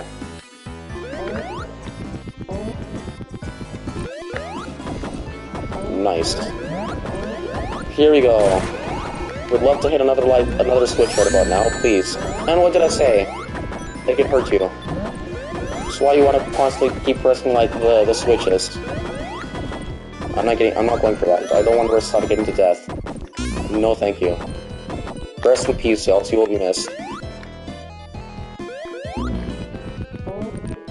Yeah, Tails pretty much knows the experience of suffocation by this point. He's even doing us a favor and even demonstrating what happens when you intercollide with two walls closing in together. Beautiful. Thank you. Hit the switch. Onwards. Pretty much reached the boss by this point. Pretty sure. We're right there.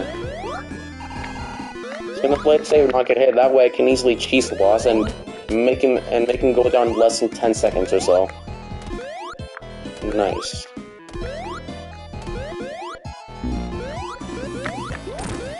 Beautiful. Well, good riddance. Here we go. And just like that, inconvenience. What did I say? Fantastic. Skip a decent portion of the level, and just like that, we're one step closer to the boss. Thank you.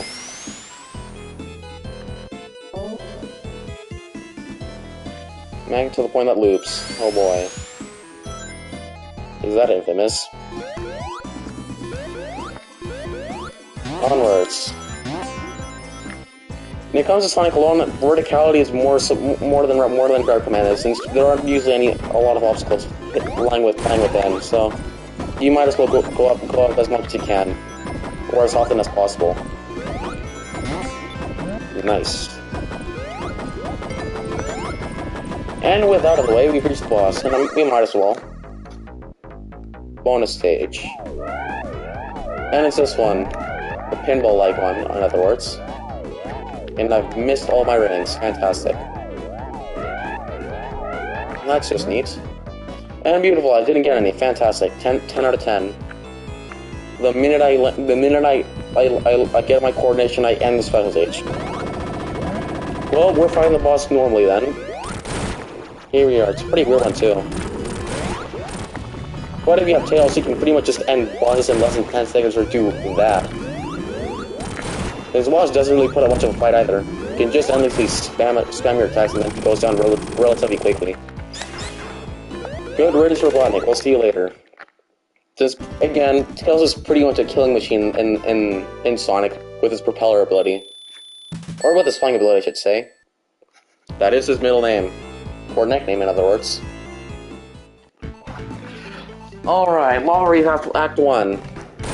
Also known as the others on that later returning Mania, which I love. Music is especially well too. Well composed too. I love it. It really builds up the tension since you're pretty much approaching the climax by this point.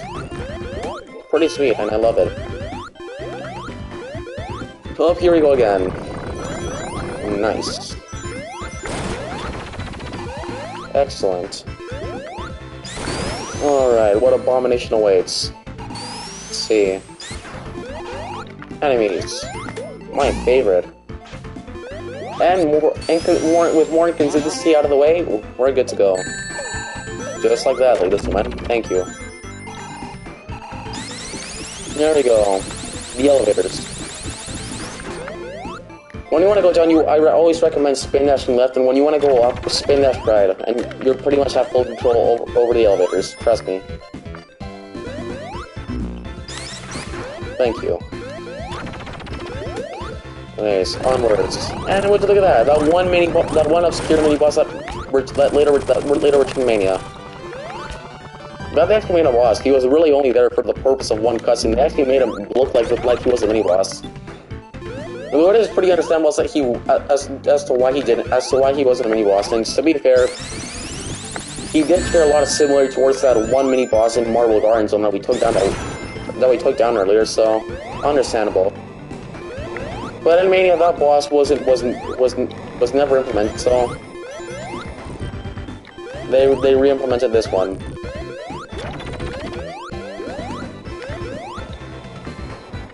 Oh boy.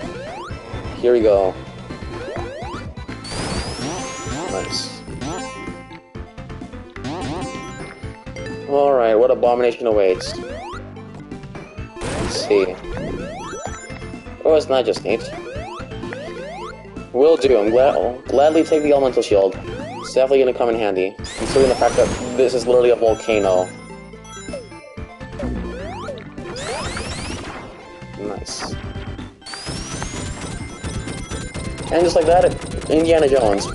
There's a boulder coming after us. Fantastic. Nice. We'll say, love the references.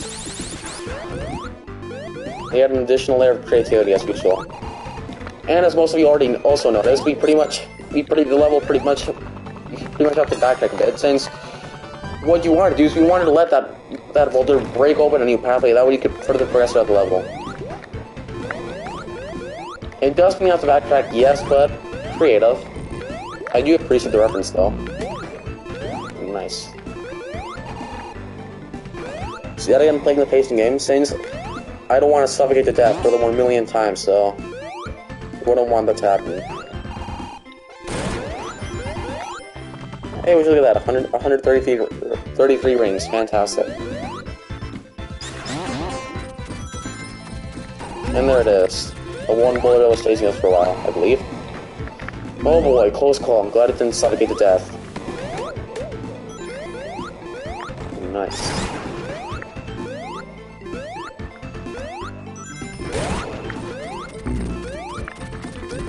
Oh, here we go again.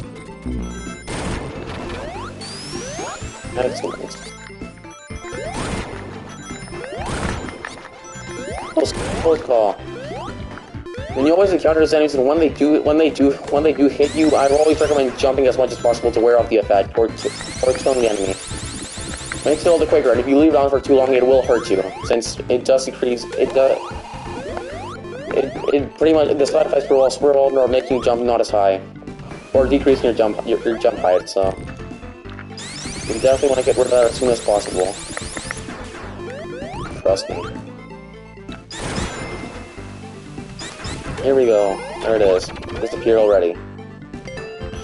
And just like that, we met for the boss. It just pretty much just a preparation for the final boss.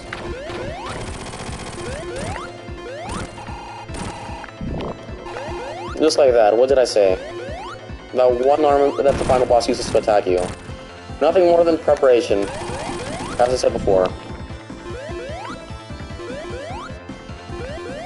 I think it's probably the only mini boss that I feel like could have been better. Since again, they should have implemented that one mini boss that you encountered earlier. But I guess this was their excuse to not having to implement a boss pretty identical to the one in Marble Garden Zone. So there's that. Well, that's Act 1, ladies and gentlemen. On to Act 2. And boy, is that music gonna get better. I love it. Say Lava is probably my favorite theme in the entire game apart from Death Egg Zone. And And just like that, for no reason, the lava has seemingly cooled down for an unexplainable reason, which definitely breaks the laws of physics. And without further ado, we can finally progress throughout the Lava Reef Zone as we make our way to Hidden Palace. Definitely want to avoid the robotic monitors since they pretty much steal your rings, and you don't want that to happen. Nice. Seems pretty sweet though. Memorable.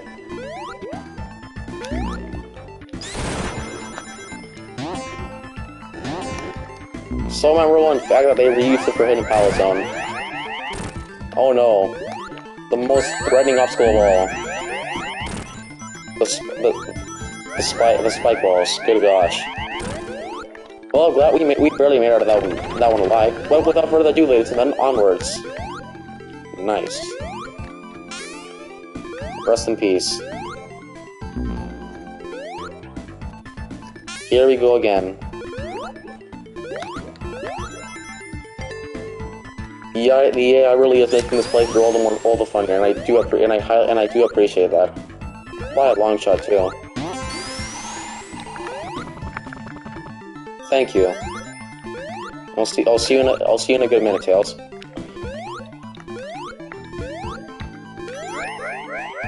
Nice.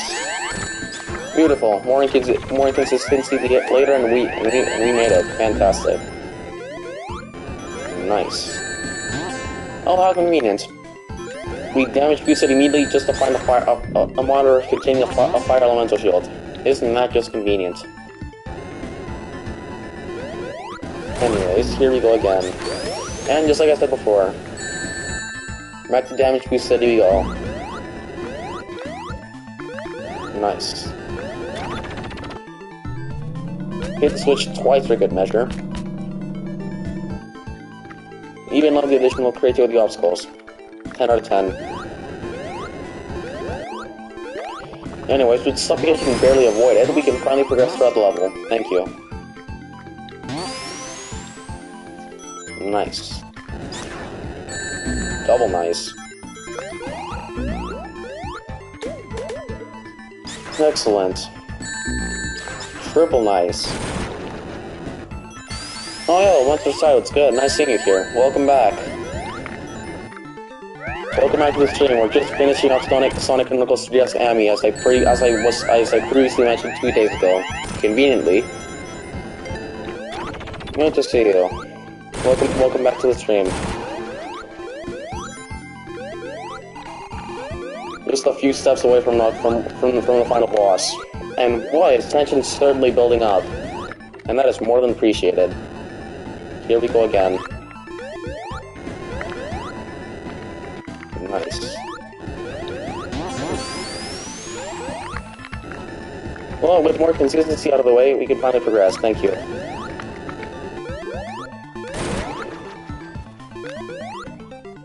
Oh, really? Good for you. Nice thing that people are replaying these games again. Clearly you are a hidden gem. And there it is, the magic stair. And as we encountered Knuckles for the second time. And oh no, he didn't use the switch this time. Oh, we're done for. Rest in peace.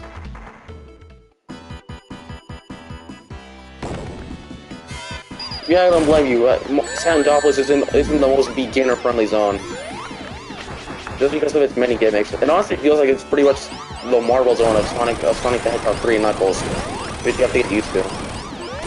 And boy, things started building up. I love this cutscene. That makes it seem all the more sinister, and it's been reactivated after a long time of controlling the flow rate of lava. But hey, convenience. 100% intentional too. Alright, here we go again. Nothing good came out of that. We're back to Sonic 1. Please end the special stage. Thank you. If I can actually end it. Almost there. Just gotta deal with my good old friend, the bumpers. Well, we got nothing out of that, but anyhow, back to the cutscene go. Love the cinematic. Pretty intense, I like it. So pretty neat how robotic pretty much just build all of this under a mere under a certain time limit. It's pretty convenient if I do say so myself. And here also given a choice of two monitors. An electric one, of two monitors containing two elemental shields. You can either get the electric one, which gives you an additional jump, or the fire one, which makes you immune to lava. Which definitely makes sense, but anyways, won't question it too much. Personally, if you're not playing as Sonic, I recommend going for the fire shield just because you're immune to lava and you won't have to worry much about consistency. Yes, for that matter, I actually already unlocked Hyper Ammy, which is apparently a thing now. We did all that back in Mushroom Hill Zone, and it didn't take us all that long since we pretty much we were pretty much able to locate every giant ring under a set time limit. So that's a record. Anyways, what you want to do here is pretty obvious. You pretty much want Robotnik to kill himself yet again for the 100th time. You want to avoid running into the boss, and you actually want him to run into Robotnik, since he's literally controlling the flow rate of lava and pretty much changing the direction in which it flows, which definitely makes which is pretty convenient. But to be fair, it does make sense since he was already controlling the flow rate enough to actually reactivate the Death Egg to then launch it back into orbit.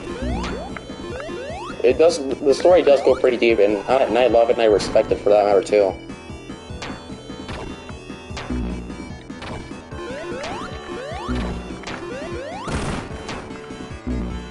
Just a few minutes of playing the pacing game later, and just like that, Robotnik has been destroyed.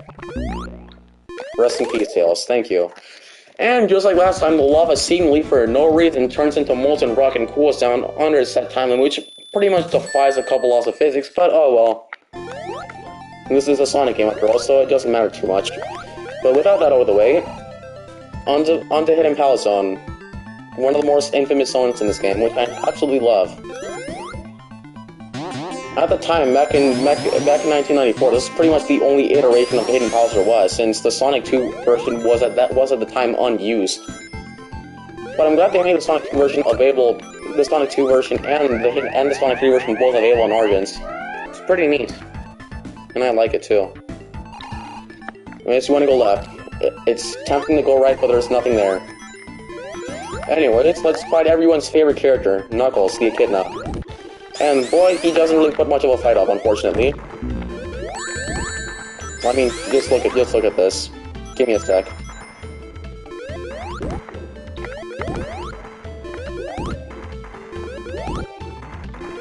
This is so intense, guys, am I right? Well, rest in peace, Knuckles. That hardly took us 10 seconds, but a few moments of manipulating his pattern later, and just like that, one of the final cutscenes. Where Knuckles finally comes to realize that Robotnik was the one after the Master Emerald and was just using him this entire time to slow us down. And he definitely comes to regret his actions too. Unfortunately, you can't kill Robotnik, but it's always entertaining to land hits on him. Satisfaction, if you know what I mean. And he pretty much stuns Knuckles and he gets away and he pretty much conveniently falls down to the next beacon. Fantastic. Rest in peace. But anyways, Knuckles finally realizes that Robotnik was trying to use the Master Emerald to actually power the Death Eggs and to actually destroy either Angelland or Westland. I can't exactly remember the plot too much. But it does make sense since he did use the Master Emerald to power his robot at the end, so there's that. Anyways, Sky Sanctuary Zone. One of the shore zones in the game after Hidden Palace, of course. And there it is. Robotnik successfully relaunched the Death Egg into orbit, and alongside us released a decent amount of Adniks. Fantastic.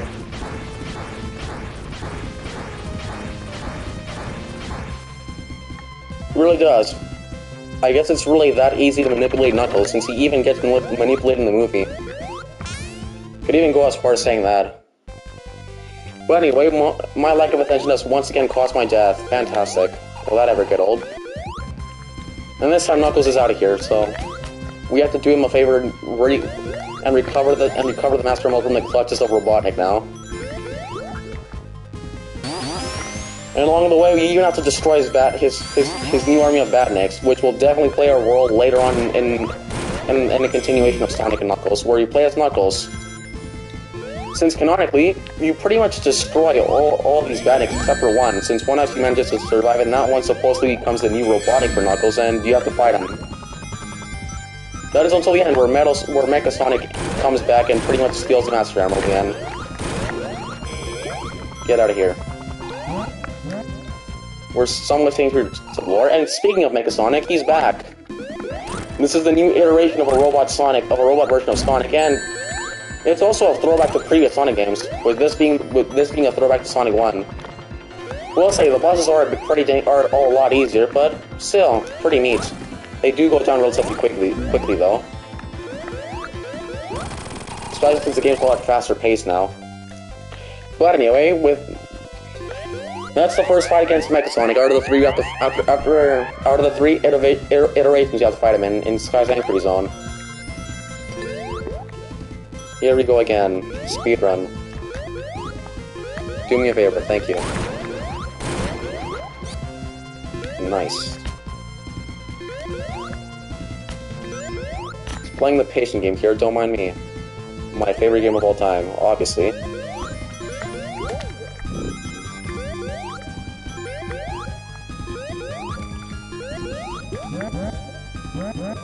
Nice. Beautiful, just a lot more consistency later and dodging inconvenience, and we made it to the second boss.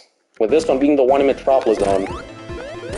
Though it is a whole lot easier, because especially if you have Amy, you can pretty much just snipe hits and you have to worry about taking out the balloons. One of the easier bosses in this game, too. And just like that, 10 seconds later, he's dead. We'll see you later. One more fight to go, and we can finally reach the death egg, as we pretty much chase down throughout the sky. I will say, I do love this, though. I said this before, and I'll say it again. The Death Egg Saga is, in my opinion, the best story there ever was, that ever was told in the Sonic timeline. It's just so remarkable and memorable, too. The way the climax builds up and all together and all that. Pretty sweet. I would say Sky's actually does a pretty good job at making a zone for the purpose of storyline purposes and for also entertainment. Since it isn't as slow paced or time consuming as Sky Case, but it doesn't feel like an unnecessary zone implemented just for the sake of making the game a lot longer.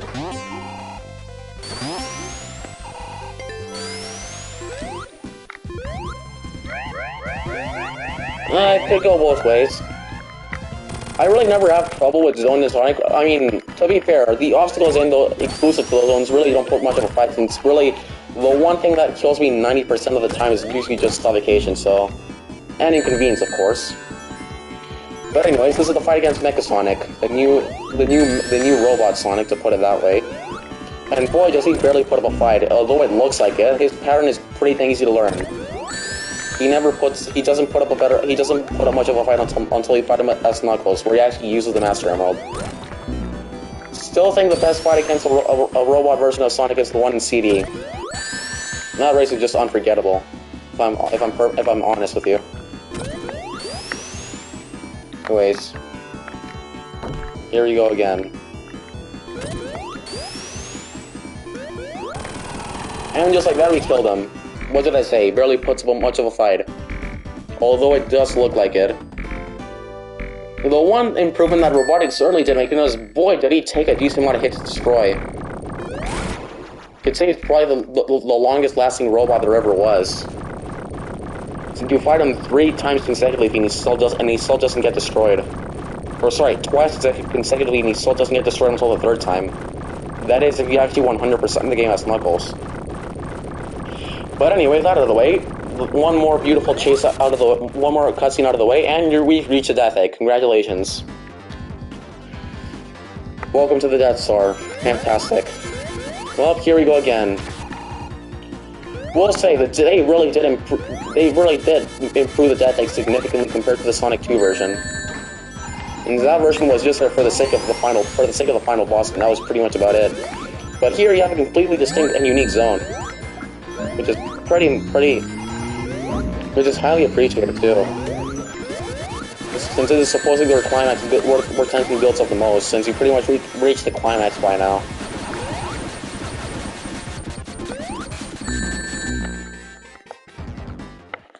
Yeah, I don't blame you. And just like that, latest one, as I said before, suffocation has once again caused my death. Will that ever get old? I'm honest too.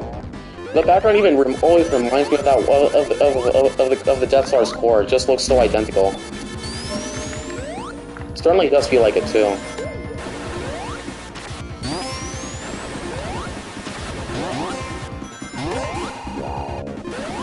Yeah, it takes a bit of time getting used to. I don't blame you. Oh, here we go, the gravitational part. Though I'll say, in terms of level design, I'd say the Death is probably my favorite zone in the entire game, just because of how creative it is. And not only does it play with the gravity, but also with a decent amount of things, alongside the many enemies you encounter. Because I'm gonna intentionally despawn Tails, that way it can actually access the platform. Doesn't look like it, so I'm just gonna wait for him to respawn. Any day now. Thank you. Here we go again. Nice. Oh goody. Abomination always ahead now.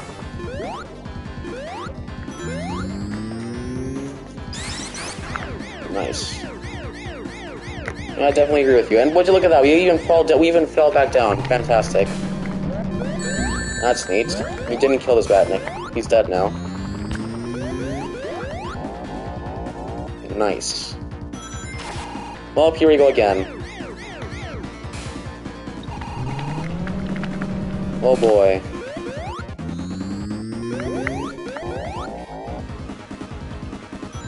That theme is also pretty sweet. I do enjoy it. Nice.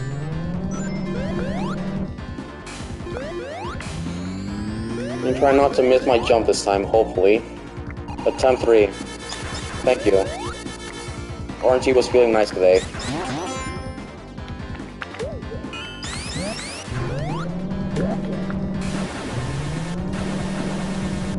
Beautiful. More inconsistency later and more almost at the boss. Thank you. I'm just gonna play with gravity a lot more and then we'll be there in no time. That's the keyword right there. Alright, back to this section. Firstly, those sections aren't all that difficult. You just have to be cautious not to get knocked below the spikes. That way you don't suffocate to death by accident. Just like that. What did I say? Suffocation. The physics and the physics. Now one's of which are dying too. Nice. Just like that. What did I say? Here we go.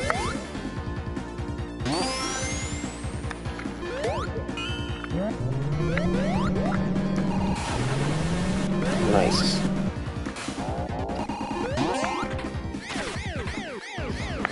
Alright, so I'm gonna try my best not to suffocate to death, but thankfully this time we got the electrical element field, and this is where another one of its skins comes into play. Since, as you probably guessed, it grants you immunity to electricity, obviously, and you can pretty much walk through it without having to wait for 5 minutes, as shown here. It does speed the pacing up by a long shot too, especially with these seconds, assuming you don't get hit, just like I did. Nice.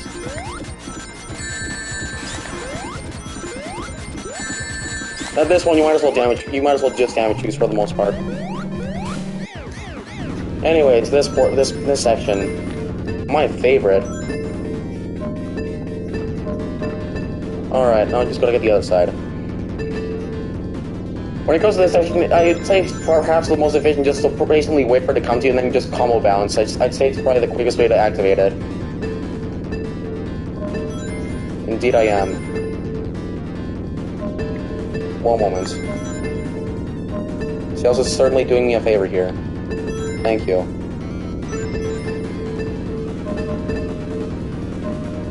Nice. And just like that we did it. 10 hours later. Thank you. Up we go.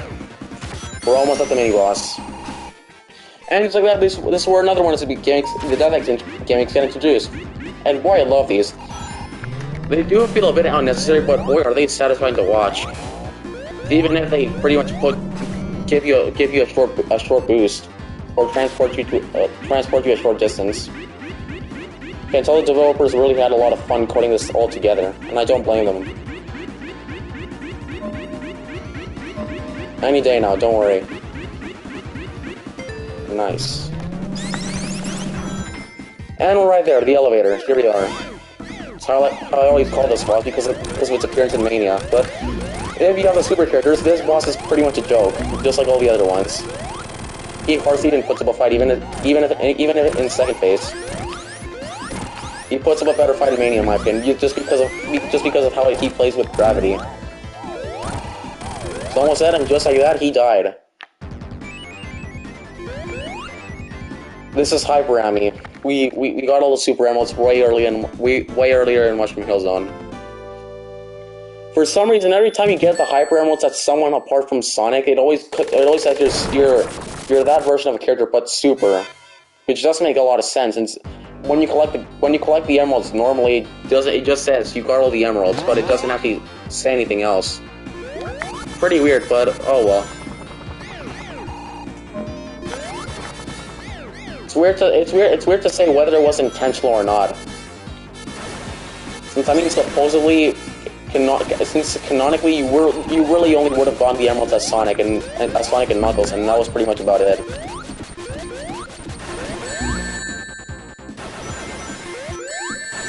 Nice. Just a lot more damage using later, and we're almost there. Nice. Even how Act 2 plays a lot more with gravity. Pretty enjoyable. I'm taking the elemental shield for better. Nice. Just like that, we're back upside down. Thank you. Meant to go this way. All part of the move, don't worry. I'll take the elemental shield, thank you. Nice. Well, here we go again, we're supposed to go this way. Nice. Well, here we go again. Now I'm gonna do that. Up we go. Or down we go, I have to say. Alright, now we're going up. Back upside down. Thank you. We're immediately coming back to this point. I've actually never gone this way before. This goes to show how nearly the endless possibilities of which way you can take in a level. Pretty creative. I like it. We're almost there. Nice. Oh, you died. Thanks, Tails. And we even missed the boost pad. Thank you. All part of the move. Don't worry. We're back now. Anyways, this is gonna take about 2 years, but we'll get there eventually. Don't worry. Just like that. Nice. The other missiles didn't even launch. Oh well. And we made it. Would you look at that? And instead I get hit by the most inconvenient one of all. Thank you. I get sniped. Beautiful. This part. Let's go left, right, left, right. That's always an easy way to remember it. Left, right, left, right. I'm gonna go the other way. Press the switch, thank you. Nice. Surprised I didn't get hit by that. Huh.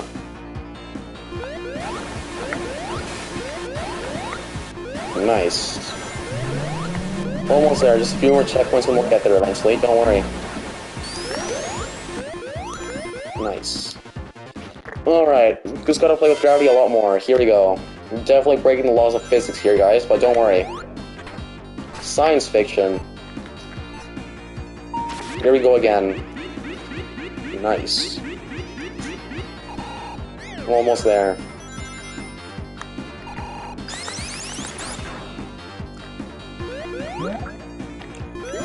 Oh boy. And look at that, another one, how convenient. Really running out of things to say here, but oh well. We're almost done. Nice.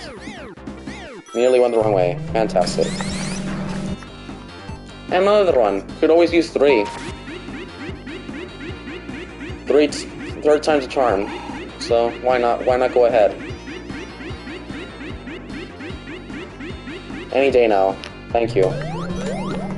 Definitely grab the elemental shield. Why thank you. Don't have to worry about dodging the missiles anymore. Nice. And up we go. We're almost there. Oh boy. And here we are. This section. Which, yet again, if you have the elemental shield, you can just run across. You don't have to wait for platforms. Makes it all the quicker. And we are already at the boss. Hello to you, Robotnik, and you have to fight this thing. Pretty creative, as obvious, you can't damage it. You have to use, yet again, its own weapons against it. Since that's absolutely the genius behind Robotnik's contraptions. They kill themselves, pretty much.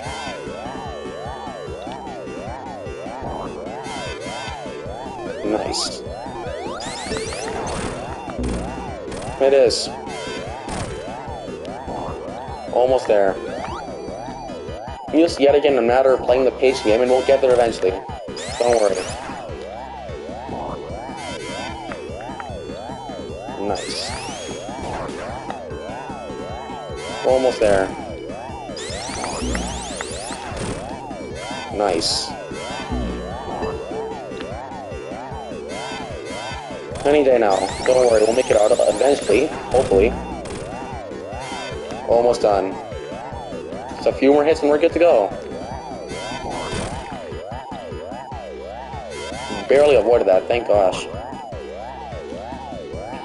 And so what you want to do here is, as you pretty much notice, you pretty much want to let the thing destroy itself by using its spikes against it. And boy, do I love Robotnik's reaction every time you kill a boss. And as always, he can literally outrun you since that's how physics work, apparently. Or never mind, Tails is the fastest character out of them all. Even Tails outran Robotnik.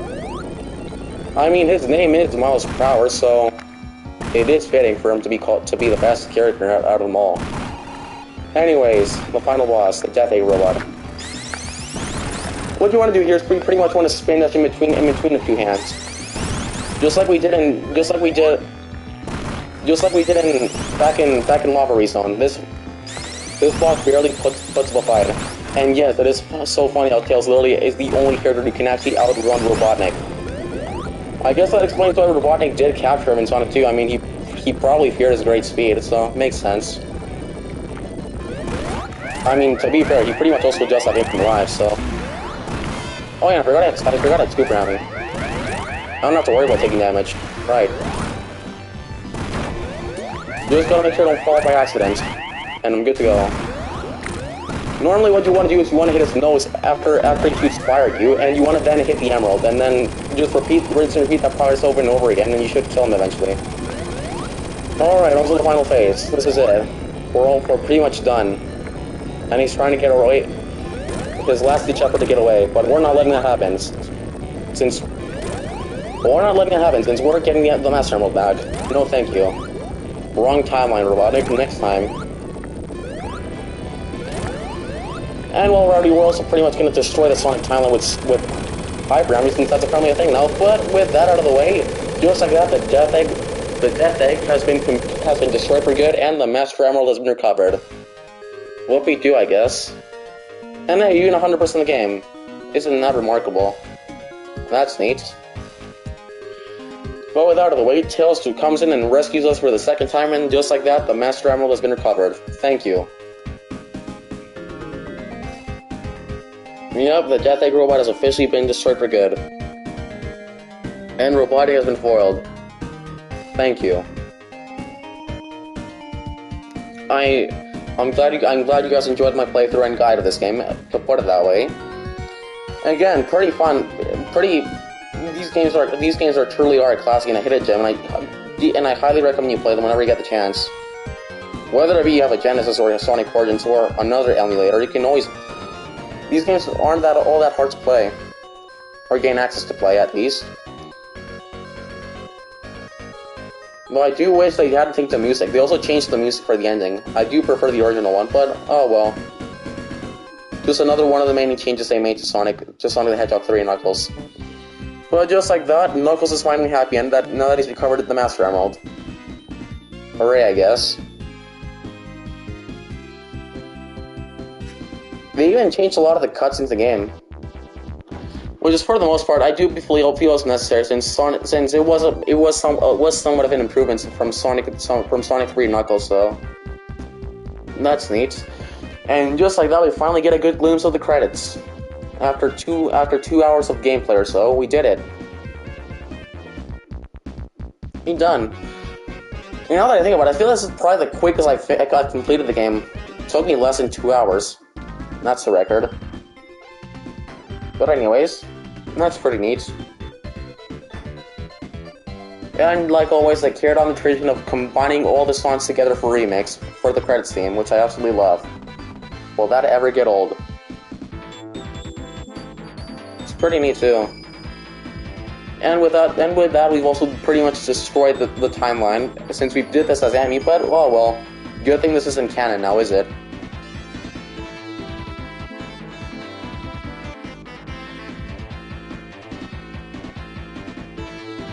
Gonna give you guys a minute to pretty much enjoy the credits. I'm basically gonna AFK for a while. Don't worry, I'm still here.